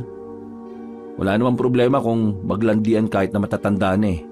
Kakaunting oras na lang naman meron sila sa mundo. Kaya, hayaan mo na lang sila sa bagay na yon. Pero, pakiramdam ko kasi, may kakaiba dun sa matandang lalaki na yon. Ha? Paano kakaiba? Hindi ko alam eh. Basta, kapag tumingin ako sa kanya, parang hindi ako komportableng nakikita siya. Parang gusto ko siyang patayin kahit wala naman siyang ginagawang masama sa akin. Naku, nakakatakot na yung mga naiisip mo ha. Baka mamaya bigla ka na lang managaan ng tao habang naglalakad tayong dalawa ha. Sira ulo. Tara na nga. Sabay nang naglakad ang dalawa. Ilang sandali lamang ay nakarating na rin sila sa mansyon. Pagkatapos makuha ang mga gamit sa mansyon, lumarga na rin sila para puntahan ang isa sa mga pinagtataguan ng mga aswang. Ang kaso nga lang, hindi na nila yun nakita pa. Nakatulog na ang mga aswang kaya dali-daling lumipat ng bagong tataguan. Mas nahirapan na sila sa mga sumunod na araw. Kahit na anong gawin nilang paghahanap sa sulok ng kagubatan ay wala na silang makita. Kaya naman inilaan na lamang nila ang kanilang oras sa pagsasanay. Stop! Gusto ko pang mag-practice habang katapat siya. Ako rin! Kailangan nyo nang tumigil. Alam nyo kung bakit? Bakit? Ano ba problema? Walang problema. Sa katunayan, wala na kayong problema. Kuha nyo na ang mga itinuro namin ni Joaquin. Tama. Tama si Mang Tadeo. Handang-handa na kayo sa mga gagawin nating misyon. Nagbunga na rin ang halos 3 linggo ninyong pagsasanay. So, kailan tayo makikipaglaban sa mga aswang? Kunwari ka pa. Ang gusto mo lang talagang itanong kailan ang sahod? Manahimik ka nga. Di na kita inaano dyan ha. Lumapit si Joaquin sa dalawa at pasimpleng tinapik sa dibdib ang mga yon. Naparay na lamang si Lolong at Dennis. Kung ganyan pa rin kayo sa kalagitnaan ng misyon natin, pababayaan ko kayo mamatay. Tama na ang kakaganyan nyo ha. Ang mabuti pa, ihanda na ninyo ang ibang kasamahan ninyo. Lolong, nasaan ang mga bata-bata mo? Wala ni. Natakot. Ayaw na nilang sumama. Mga tarantado pala mga yan eh. Ilang linggo naming tinuruan sabay hindi nasasama. Kapag nakita ko lang sa daan ng mga yan, lulumpuhin ko yung mga yan eh. Lumpuhin mo na. Wala na rin naman akong pakialam sa kanila eh. Walang choice. 3 na muna kayong lalarga mamaya. Ha? 3 lang? Sigurado kayo? O bakit? Natatakot ka ba? Ako? Baka ikaw. Sige na, kilos na. Aalis na rin tayo kaagad. Mang Tadeo, pasunurin mo na lang yung ibang mga bago kapag nakarating na sila rito ha. Hindi kami pwede magsayang ng oras eh. Baka makalis na naman yung mga aswang na yon. O sige, mag-iingat kayong 3. Bumalik kayong kumpleto ha.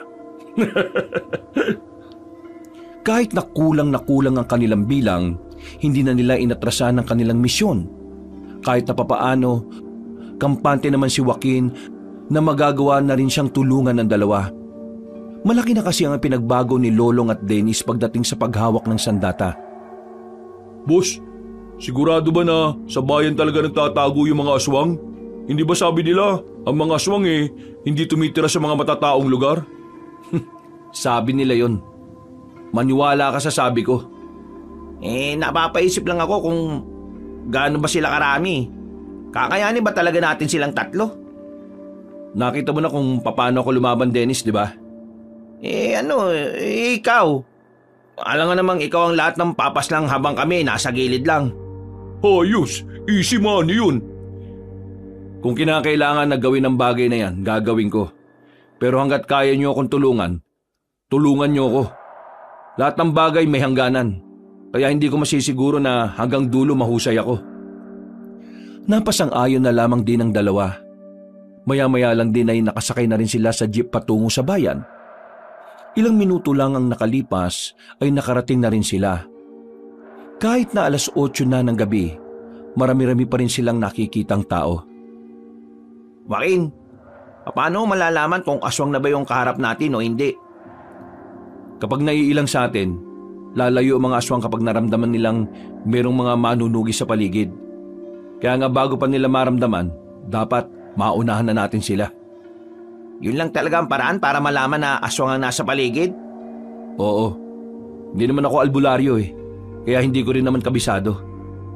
Yang kapangyarihan mo, yung mga tattoo mo, hindi ka ba tinutulungan ng mga yan para malaman mo man lang kung may mga aswang nga sa paligid? Hindi. Kalakasan lang ang meron sila, hindi kamalayan. Nanahimik na lamang sila sa mga sumunod na sandali. Bago sila sumabak sa tunay na laban, dumaan na muna sila sa isang tindahan at saka nanigarilyo. Makalipas lang ang ilang minuto, nilakad na nila ang isang paupahan na di umano ay doon naglulungga ang ibang aswang. Diyan sa paupahan na yan, nasa loob ang mga salot. Anong gagawin natin? Kumalma muna kayo. Kailangan nating magpanggap muna ng mga simpleng tao lang. Lalapit tayo. Aalamin muna natin kung gaano sila karami. Huminga ng malalim si Lolong at Dennis. Nang nasa harapan na sila ng malaking paupahan, may nakasalubong silang isang lalaki. Napatingin yun sa kanilang harapan. Nagtataka habang nakatingin sa kanila. Oh, nailang. Malamang aswang yan. Bago pa makatakbo ang lalaking yon, hinugot na ni Joaquin ang kanyang itak. Walang pagdadalawang isip nitong hinagupit sa dibdib ang lalaki. Nang tamaan nito ay saktong nagbago ito ng anyo. Hindi pa nakontento si Joaquin. Tinarak niya agad ang itak sa dibdib ng aswang. Hindi ba tayo rito mababalita o malalagay sa dyaryo? Baka mamaya dami mo pang satsat. Pasukin na natin tong paupahan na to. Nauna nang naglakad si Joaquin. Pinasok na nito ang paupahan. Sa hagdanan pa lang, naririnig na niyang umaangil ang ibang aswang na naroon. Nung mga sandaling yon, ganadong-ganado na ang binata. Nararamdaman na rin niyang nag-iinit na ang mga burda niya sa katawan. Tila ba nag-uudyok ang mga yon na lagasin niya ang lahat ng naroon. Lahat na makikita nyo, patayin nyo! Paano kung taong iba sa kanila? Hindi ganyan umangil ang tao. Bilis! Pagsipa nila sa pinto, nakita nila ang dalawang aswang, babae at lalaki. Magkapatong. Hindi na nagsayang ng oras ang lalaking si Joaquin. Pinagpapapas lang niya ang mga nilalang na yon. Wala siyang awa. Walang pakundangan. Dito na nakita ni Lolong at Dennis ang tila pagiging mabangis at brutal ni Joaquin. Wala silang makitang takot sa mukha ng binata. Sa halip, kaligayahan ang imaheng mailalarawan nila sa kung gaano kalapad ang ngiti ni Joaquin. Ayan na sila! Bumara sa pasilyo ang mga aswang. Pero dahil hindi umatras si Joaquin, napilitan na lamang ang dalawa na pumalag. Pinagana ni Joaquin ang kapangyarihan ng lawin. Umilaw ang imahe ng lawin sa kanyang braso. Mabilis siyang nakalapit sa mga aswang at agad niya itong pinagtatataga at pinagsasasaksak ng kanyang itak. Sa isang iglap lang, 5 aswang kagad ang bumulagta. Ganito, kung sino ang mas maraming mapapatay na aswang sa inyong dalawa, may dagdag na sahod. Ngumisi at napailing na lamang si Joaquin. Lumabas na sila ng paupahan nang makitang nagsilayasan na ang mga aswang. Nagsisigawan na rin ang mga ibang tao na nakakita sa mga nilalang na yon. Agad naman nilang hinabol ang mga aswang hanggang sa makarating sila sa isang bakanting lote. Naroon ang mga aswang. Hindi lang 5, kundi nasa 10 aswang ang naroon. Tila hinihintay lamang sila ng mga yun para kalabanin sila. Lolong, Dennis, kayo na dyan ha? Ikaw, anong gagawin mo? Wala, manunood. Nakarami na ako eh. Kaya kayo naman. Ano, sasahod lang kayo ng walang ginagawa? Akala ko kapag kaya lang naming tumulong. Kaya nyo naman na ngayon eh. Pakita nyo sa akin para di ako madismaya. Pambira naman oh. Manunugis na kayo ngayon. Hindi na kayo mga tambay lang. Kung sino makakaraming patay ng aswang, ako mismo magdadagdag ng sahod nyo. Bilis na! Inilabas ni Joaquin ang kanyang sigarilyo at saka umupo sa gilid para itong manunood lang ng pangkaraniwang away sa kanto. Huwag ka na magreklamo. Dito natin mapapatunayan kung sino talaga totoong matapang. Sige, yanda mo yung sarili mo. Kasi sa ating dalawa, ikaw ang uuwing nakakahon. Hoy, mga siraulo, magkakampi kayo dyan ha. Hindi kayo magkalaban. Hindi na tumugon pa ang dalawang lalaki. Agad na rin nilang hinarap ang mga aswang. Lumusob ang mga yon. Pinalibutan ng dalawang lalaki. Pero dahil nga may mga natutunan na rin naman ito sa pakikipaglaban, kahit na papaano nagagawa ni Dennis at Lolong na makapalag. Tinatamaan nila ang kanilang kalaban, habang sila wala man lang galos kahit na isa. Oh, nakakadalawa na ako ha. Ako naman, nakakatatlo na. 3 na? Kung ganun, makakarami ako. Naunang lumusob ang lalaking si Lolong. Pumagitna ito sa mga aswang at agad na nagpakita ng mga magagandang galaw. Nasaksak nito ang isang aswang. Malapad ang ngiti nitong humarap kay Dennis.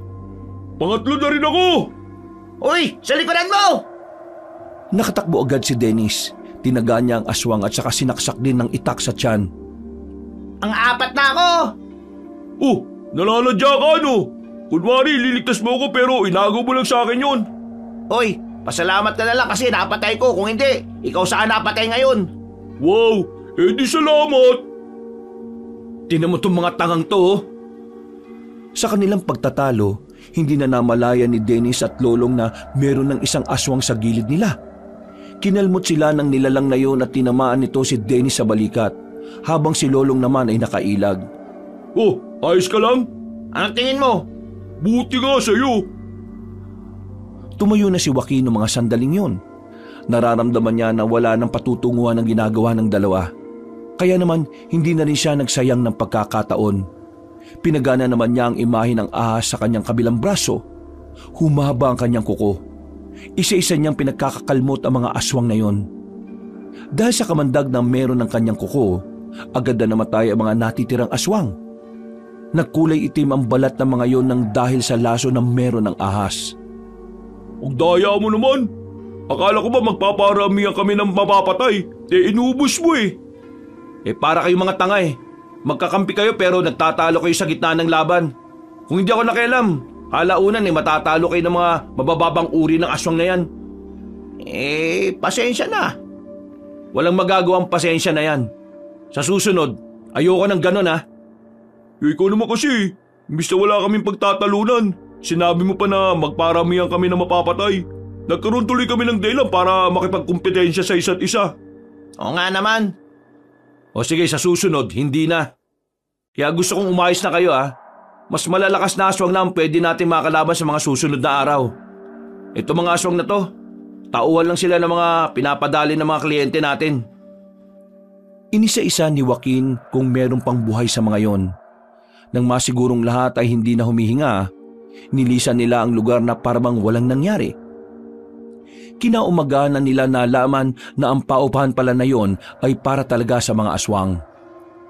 Mga aswang lamang ang naninirahan doon at ang mismong may-ari ng paupahan ay aswang din. Sa natuklasan nilang yon, nababahala si Joaquin. Isang patunay lamang kasi yon na ang mga aswang ay nagiging kampante na rin sa lipunan ng mga tao. Ibig sabihin, unti-unti na silang gumagawa ng hakbang para masakop ang mga tao. Umuwi na lamang sila sa mansyon. Wala si Mang Tadeo nang dumating sila roon. Kaya naman, kanya-kanyang asikaso na lamang sila sa mga sarili nila.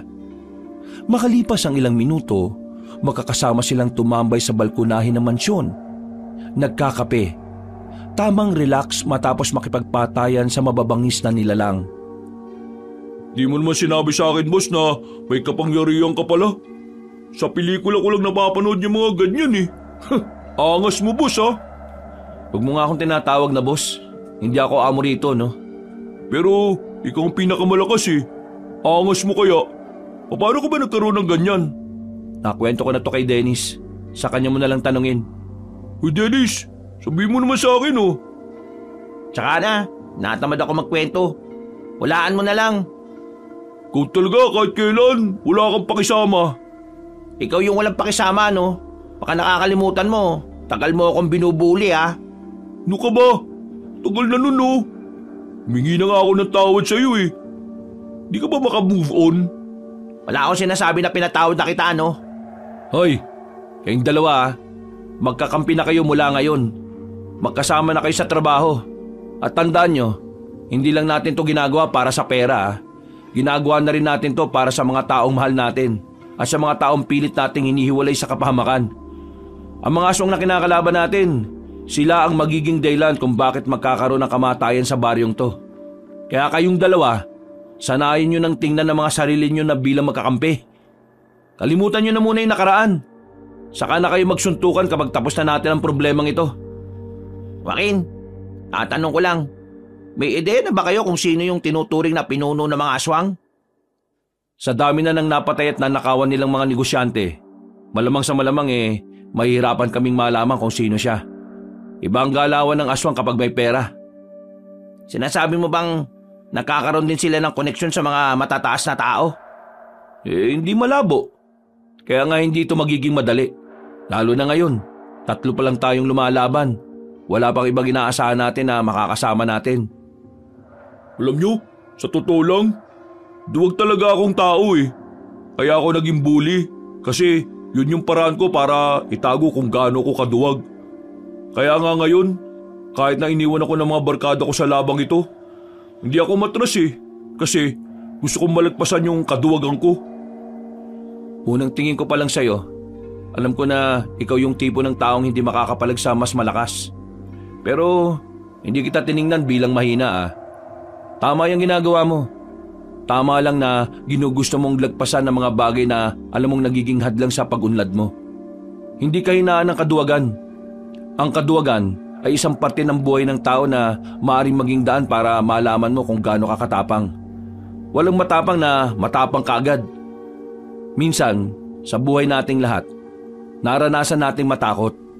Naranasan nating panghinaan ng loob. Pero alam nyo kung anong mahalaga dito?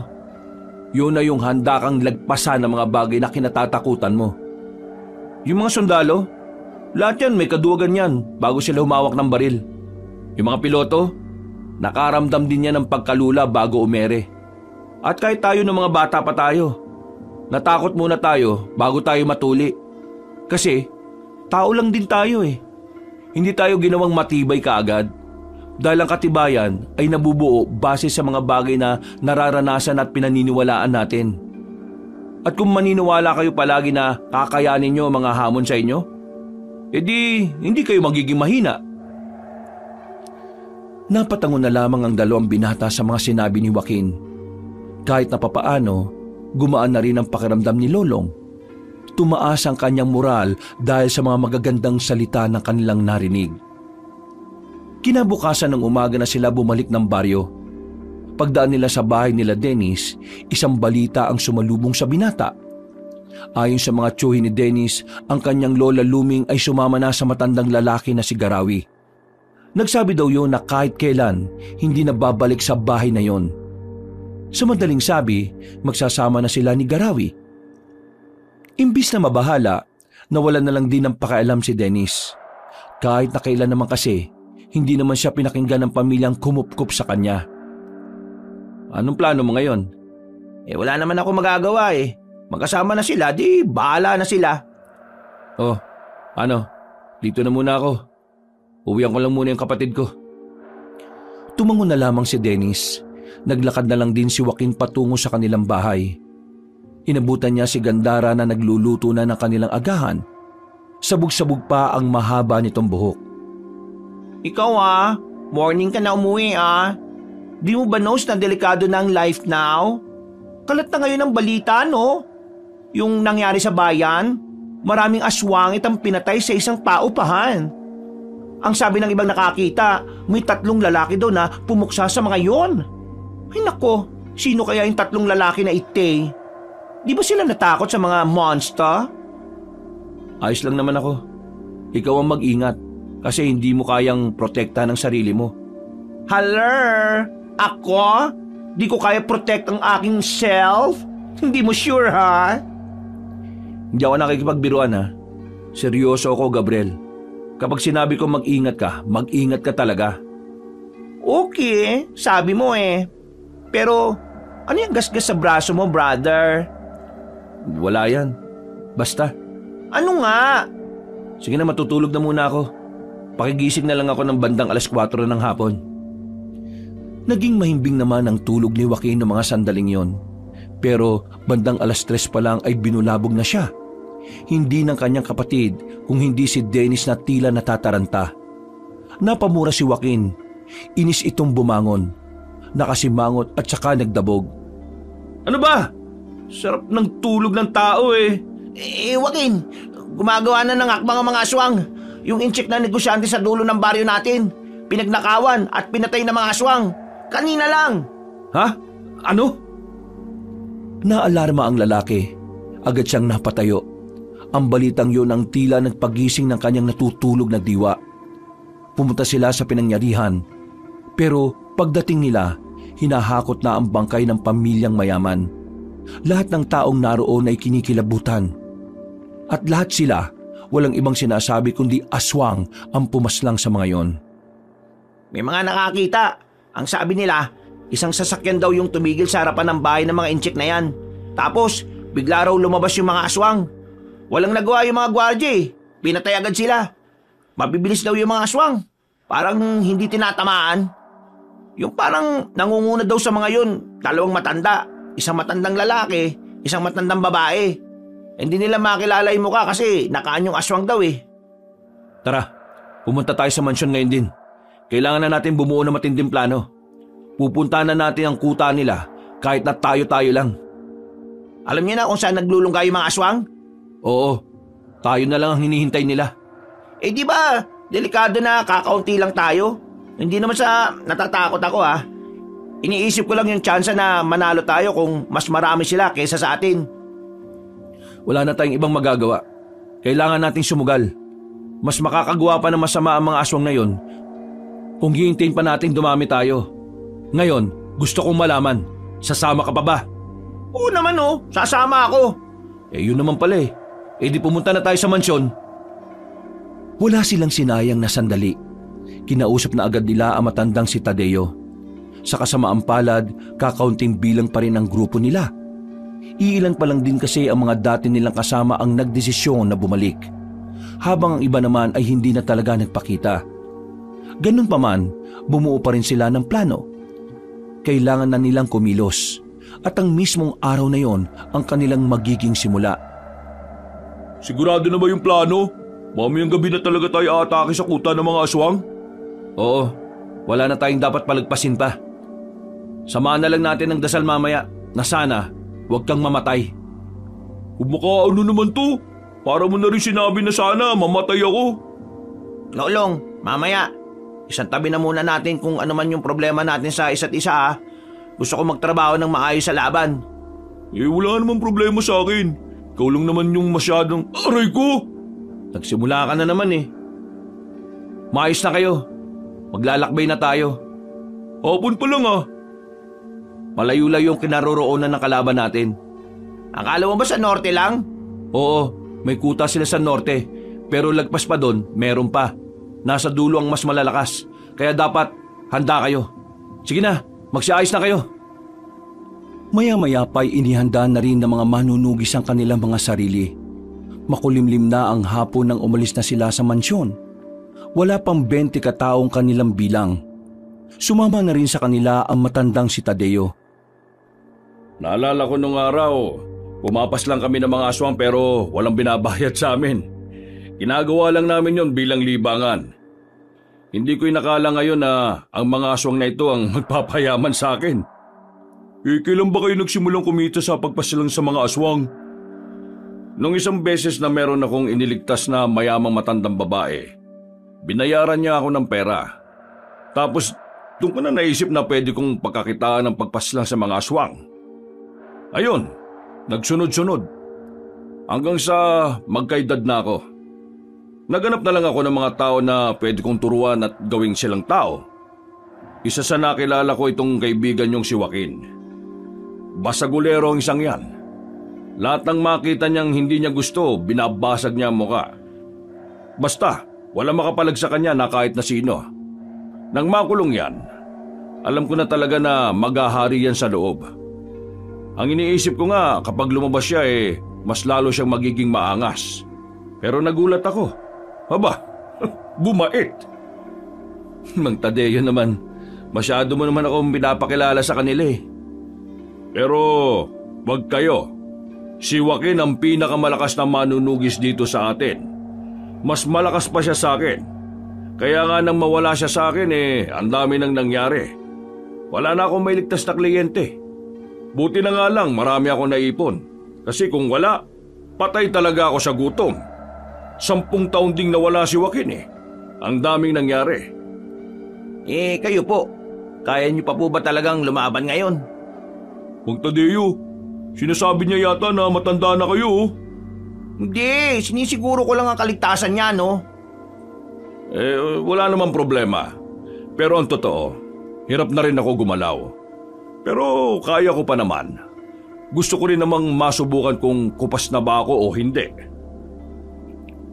Nagpatuloy ang kanilang kwentuhan hanggang sa makarating na nga rin sila sa bungad ng tinatawag nilang Norte. Ang lugar kung saan bibihira lang ang makikitang tao na naninirahan doon. Dahil na rin sa mga usap-usapang pugad yun ng mga aswang, bumuntong hininga si Joaquin. Nakakaramdam siya ng kakaiba. Ang dating mga imahe sa katawan niya na walang pakialam, tila tumutugon sa mga mabibigat na presensya sa paligid. Joaquin, yung mga tattoo mo, kumikinang. Anong ibig sabihin yan? Ngayon ko lang din to naramdaman, pero mukhang nagbibigay sila ng babala. Kung ganon iandaan nyo na ang mga sarili ninyo. Paunahan na lang mamatay. Biro lang seryoso kayo masyado Maya-maya, meron na silang natanaw na isang malaking baryo. Hindi kumukulo ang langis na kanilang daladala. Kaya nagtaka sila at tumigil na muna sa di kalayuan. Nakakapagtaka. Parang walang nangyayari sa langis Sigurado ka bang epektibo yan? O baka napeke ka na naman ng mga albularyo? Hindi. Totoo ito. Hindi to peke. Galing to sa malupit na albularyo ng Visayas. Kilala ko siya. Kaya hindi niya ako pwedeng lokohin. Hindi kaya mga uri ng aswang na talagang hindi tinatablan ng mga ganyan yan? Posible sinasabi mo, Dennis. Kung ganon, hindi pala tayo makakasiguro kung aswang ba o hindi ang mga nasa baryong yan. Anong gagawin natin ngayon? Di papasok pa rin tayo sa baryo. Kung sakali mang aswang ang mga nandyan, dapat lang alerto tayo. Tandaan nyo malalaman natin na aswang ang mga yan kapag muling nagparamdam ang mga burda ko sa katawan. Hindi sila nagpapigil sa ideyang baka aswang ang mga naroon. Lakas loob silang lumapit. Nang nasa bungad na sila, nakatingin sa kanila ang mga taong nasa kani-kanilang bakuran. Tila nagtataka. Tila kinikilala ang kanilang mga muka. Tingnan niyo sila Ang sasama ng tingin sa atin. Parang may mga gagawing masama Eto, handa na. Nagpaparamdam na ang mga burda ko. Nakita nilang umilaw ang tattoo ni Joaquin na ahas, lawin, palaka, pusa, musang at maging ang nakatagong burda niya na leon ay nagliwanag na rin. Masyadong mabilis ang nangyari. Bigla na lamang silang inatake ng mga naroon. Sabay-sabay na nagpalit ng anyo. Batayan na! Kahit nakakaunti lamang ang kanilang bilang, hindi yun naging hadlang para malagay sila sa alanganin. Sa pamamagitan ng kanilang kahusayan, unti-unti nilang natatalo ang mga aswang. Dumating na sa puntong tila hindi na lumalapit ang mga naroon. Nakakalabang tayo! Huwag kayo maging kampante! Paparating na ang iba! Mas malalakas! Naalarma na sila sa kanilang mga narinig. Pero ang mas ikinagulat ni Dennis ay ang paglitaw ni Aling Luming at Garawi sa lugar na yon. Nakangiti pang matandang babae habang nakakbay dito si Garawi. La, anong ginagawa niyo dyan? Bakit nandito kayo? Luming, hindi ko alam na talagang mahina palang pangunawa ng apo mo na yan Kaya nga inis na inis ako dyan eh. Bakit ko pa kasi tinanggap yan eh? Wala namang kwenta. Sabi mo sa akin, anong ibig sabihin nito, La? Ako at ang lola mo ay nagsasama na. Kami na mag-ahari sa probinsyang ito. Hindi mo pa rin gets. Kaming dalawa ay parehong aswang. Aswang? Bakit? Bakit ka nagkaganyan? Gusto ko pang humaba ang buhay ko para makasama si Garawi ng mas matagal. At mangyayari lang yon kapag naging aswang ako. Kaya pala una pa lang hindi na maganda pakiramdam ko sa syota ng lola mo, Dennis eh. Wala na tayong magagawa sa kanya. Kailangan na nating patayin? Pati lola ko? aswang na ang lola mo. Sa trabaho natin, aswang ang mga pinapaslang natin. Dennis, kahit noong normal na tao pa lang siya, hindi ka naman niya tinrato na parang tao eh. Hindi na siya magbabago. Kung hayaan nating mabuhay ang isang yan, baka perwisyo pa yan. Ang dami mong sat-sat! Bigla na lamang lumundag na mataas sa matandang babae palapit sa kanila. Sa puntong ito, muling sumiklab na ang gulo sa pagitan ng mga manunugis at aswang. Patayan lang ang makikita sa buong paligid. Papatay na kita, Dennis! Total, kahit kailan naman hindi kita napakilabangan! La, makinig ka sa akin! Wala akong pakikinggan sa'yo! Inatake ni Aling Luming ang kanyang sariling apo. Walang ibang ginagawa si Dennis kundi ang umilag lamang. Nang makita ni Joaquin na mapapatay na ng matandang babae si Dennis, gumawa na rin ng paraan si Joaquin. Pinagana nito ang imahe ng lawin sa kanyang braso. Mabilis siyang nakalapit kay Aling Luming. Nahawakan ni Joaquin ang kamay na matanda na may mahabang kuko. Umalis ka dyan! Walang kahirap-hirap na pinaslang ni Joaquin ang matandang babae. Itinarak niya agad ang itak sa dibdib nito ng 3 ulit. Nanlalaki ang mga mata ni Dennis. Habang ang matandang si Garawi naman ay hindi rin makapaniwala na napaslang ang kanyang minamahal. Namuo ang galit sa puso ni Garawi. Dahilan para magsimula na rin itong makapagpalit ng anyo. Mang Tadeo! Lolong! Kayo na sa iba! Ako nang bahala dito sa pinuno nila! Bakit? Bakit mo pinatay si Lola? Gumising ka na sa katotohanan. Hindi na siya ang lola mo. Kailangan mong tanggapin na hanggang sa mga puntong ito, wala kang halaga sa kanya. Huwag mong sayangin ang buhay mo para lang sa tao kagaya niya. Gumising ka! Kailangan mo... Hindi na naituloy pa ni Joaquin ang kanyang sasabihin nang maramdaman na niya si Garawi sa kanyang gilid. Dinakma siya nito at kinaladkad papasok ng kagubatan. Dahil hindi siya nakapaganda, maagang nabugbog ang kanyang katawan. Sira-sira ang damit niya dahil sa pagkakasadsad. Hindi pa nakontento matandang si Garawi. Pinagsusuntok siya ng marami sa katawan at sa muka. Sa isang iglap lang, matinding galos na kagad ang tinamo ni Joaquin. Nang makakuha ng tamang tiyempo, gegewang-gewang na nakadistansya ang binata. Pinaslang mo ang pinakamamahal kong babae! Magbabayad ka ngayon! Binabati kita! Nagawa mo akong unahan! Huwag ka lang magsalita! Tinanggal na muna ni Joaquin ang kanyang damit. Saka biglang nagliwanag ang kanyang likuran. Ang imahe ng isang leon na matagal na niyang hindi nagagamit. Alam mo bang dapat matagal ko nang naubos sa mga aswang? Ang kaso nakulong ako eh. Tapos ang hirap ang hanapin ng pinuno nila. Hindi ko inakala na minsan na rin pala tayo nagkaharap. Ngayon, sisiguraduhin ko na sa ating dalawa, ikaw ang mabubulok sa ilalim ng lupa. Gigil na lumapit sa kanya ang matandang aswang. Mabangis ito, mabilis. Ramdam na ramdam ni Joaquin ang puot at galit ng aswang. Pero sa mga sandaling ito, mas malakas na rin si Joaquin. Kakaiba ang lakas na binibigay sa kanya ng burdang leon sa kanyang likuran. Nagsalubong sila sa ere. Pagsuntok ni Garawi sa kanya, nailagan niya yon. Pagbagsak nila, dito na hinablot ni Joaquin ang ulo na matanda. Malakas niya itong isinubsob sa lupa. Pinalabas din ni Joaquin ang kanyang kuko na tila kasing talim ng saliyon. Kinalmot niya si Garawi at tinamaan yun sa dibdib. Agad itong napadistansya. Pero hindi man lang ito nabahala kahit tumatagas na ang dugo nito. Akala mo magpapatalo ko sa'yo? Hindi!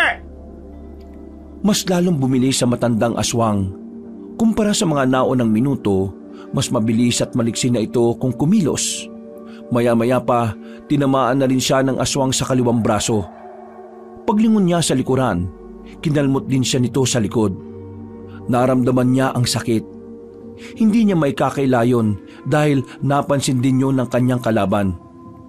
Kulang pa yan! Kulang pa yan para sa ginawa mong pagpigil sa pagmamahalan naming dalawa! Wala kang karapatang magmahal kung puro kasamaan lang ang ginagawa mo. Marami ka ng pinatay na negosyante. Ikaw ang magbabayad ngayong gabi. Itaga mo yan sa bato! Umilaw ang mata ni Joaquin. Lumabas din ang mga buhok sa kanyang katawan. Humaba ang mga kuko niya at nagkaroon din siya ng buntot. Sa mga puntong ito, ramdam na ni Joaquin ang kapangyarihan ng isang leon.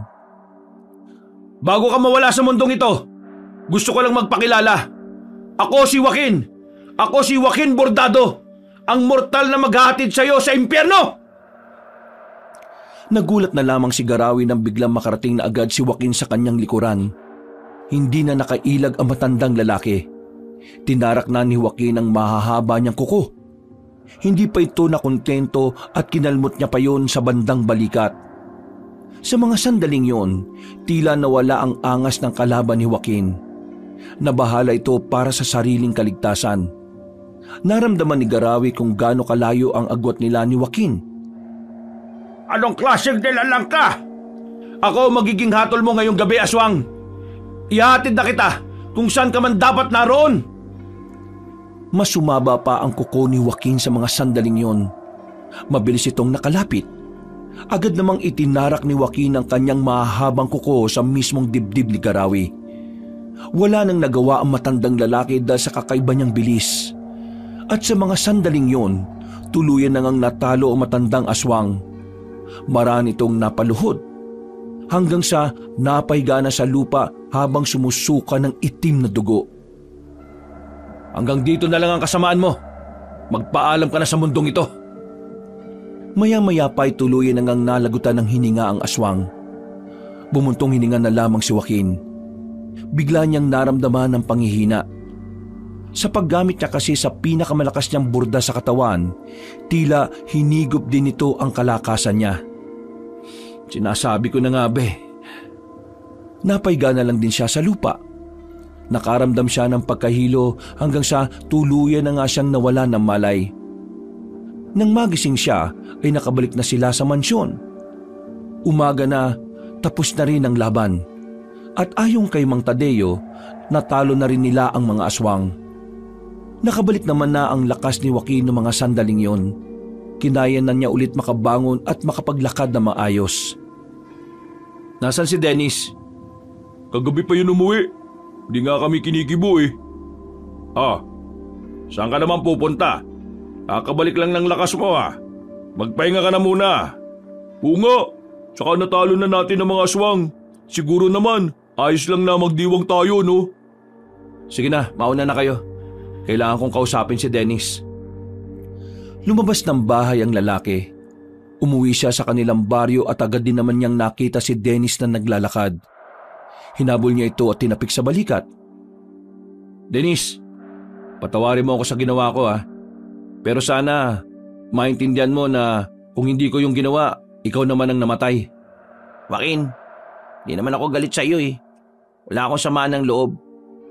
Malungkot ako kasi tama ka eh. Kailangan kong tanggapin na kailangan mawala si Lola. Alam mo, Lola ko pa rin siya eh. Kahit ganun siya sa akin, may pagmamahal pa rin ako sa kanya. Pero siguro nga, may mga taong kailangan na lang din nating kalimutan para makausad tayo. Unti-unti kong tatanggapin ang mga nangyari. Huwag kang mag-alala, kakayanin ko rin naman to eh. O yun naman pala eh. Tara, sumama ka na sa akin. Mamaya may pahanda si Mang Tadeo sa mansyon. Salo-salo. Sige, Gutom na rin kasi ako eh. Aalis na sana ang dalawa nang biglang dumating naman ang Becky na si Gandara.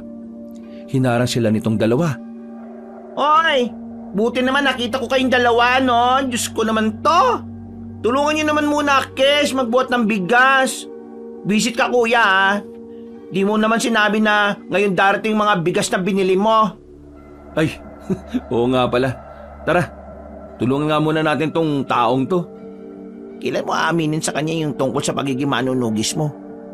Kapag nalaman niya, saka ako aamin. Ay wow! Nakwentuhan pa ang mga person. Hoy, gora na as, no? Nauna nang naglakad ang Becky na si Gandara. Napapangiti na lamang si Joaquin at Dennis. Mula nang matalo nila ang mga aswang, itinuon na ni Joaquin ang buhay niya sa pag-aalaga at pag-aasikaso sa kanyang kapatid. Wala siyang pakialam kung ano ang kasarian nito. Nangako siya sa harapan ng puntod ng kanilang ina na kahit na anong mangyari, siya ang taong poprotekta kay Gandara. Hinding-hindi niya ito hahayaang masaktan ng kung sino, lalong-lalo na ng mga aswang. Wakas,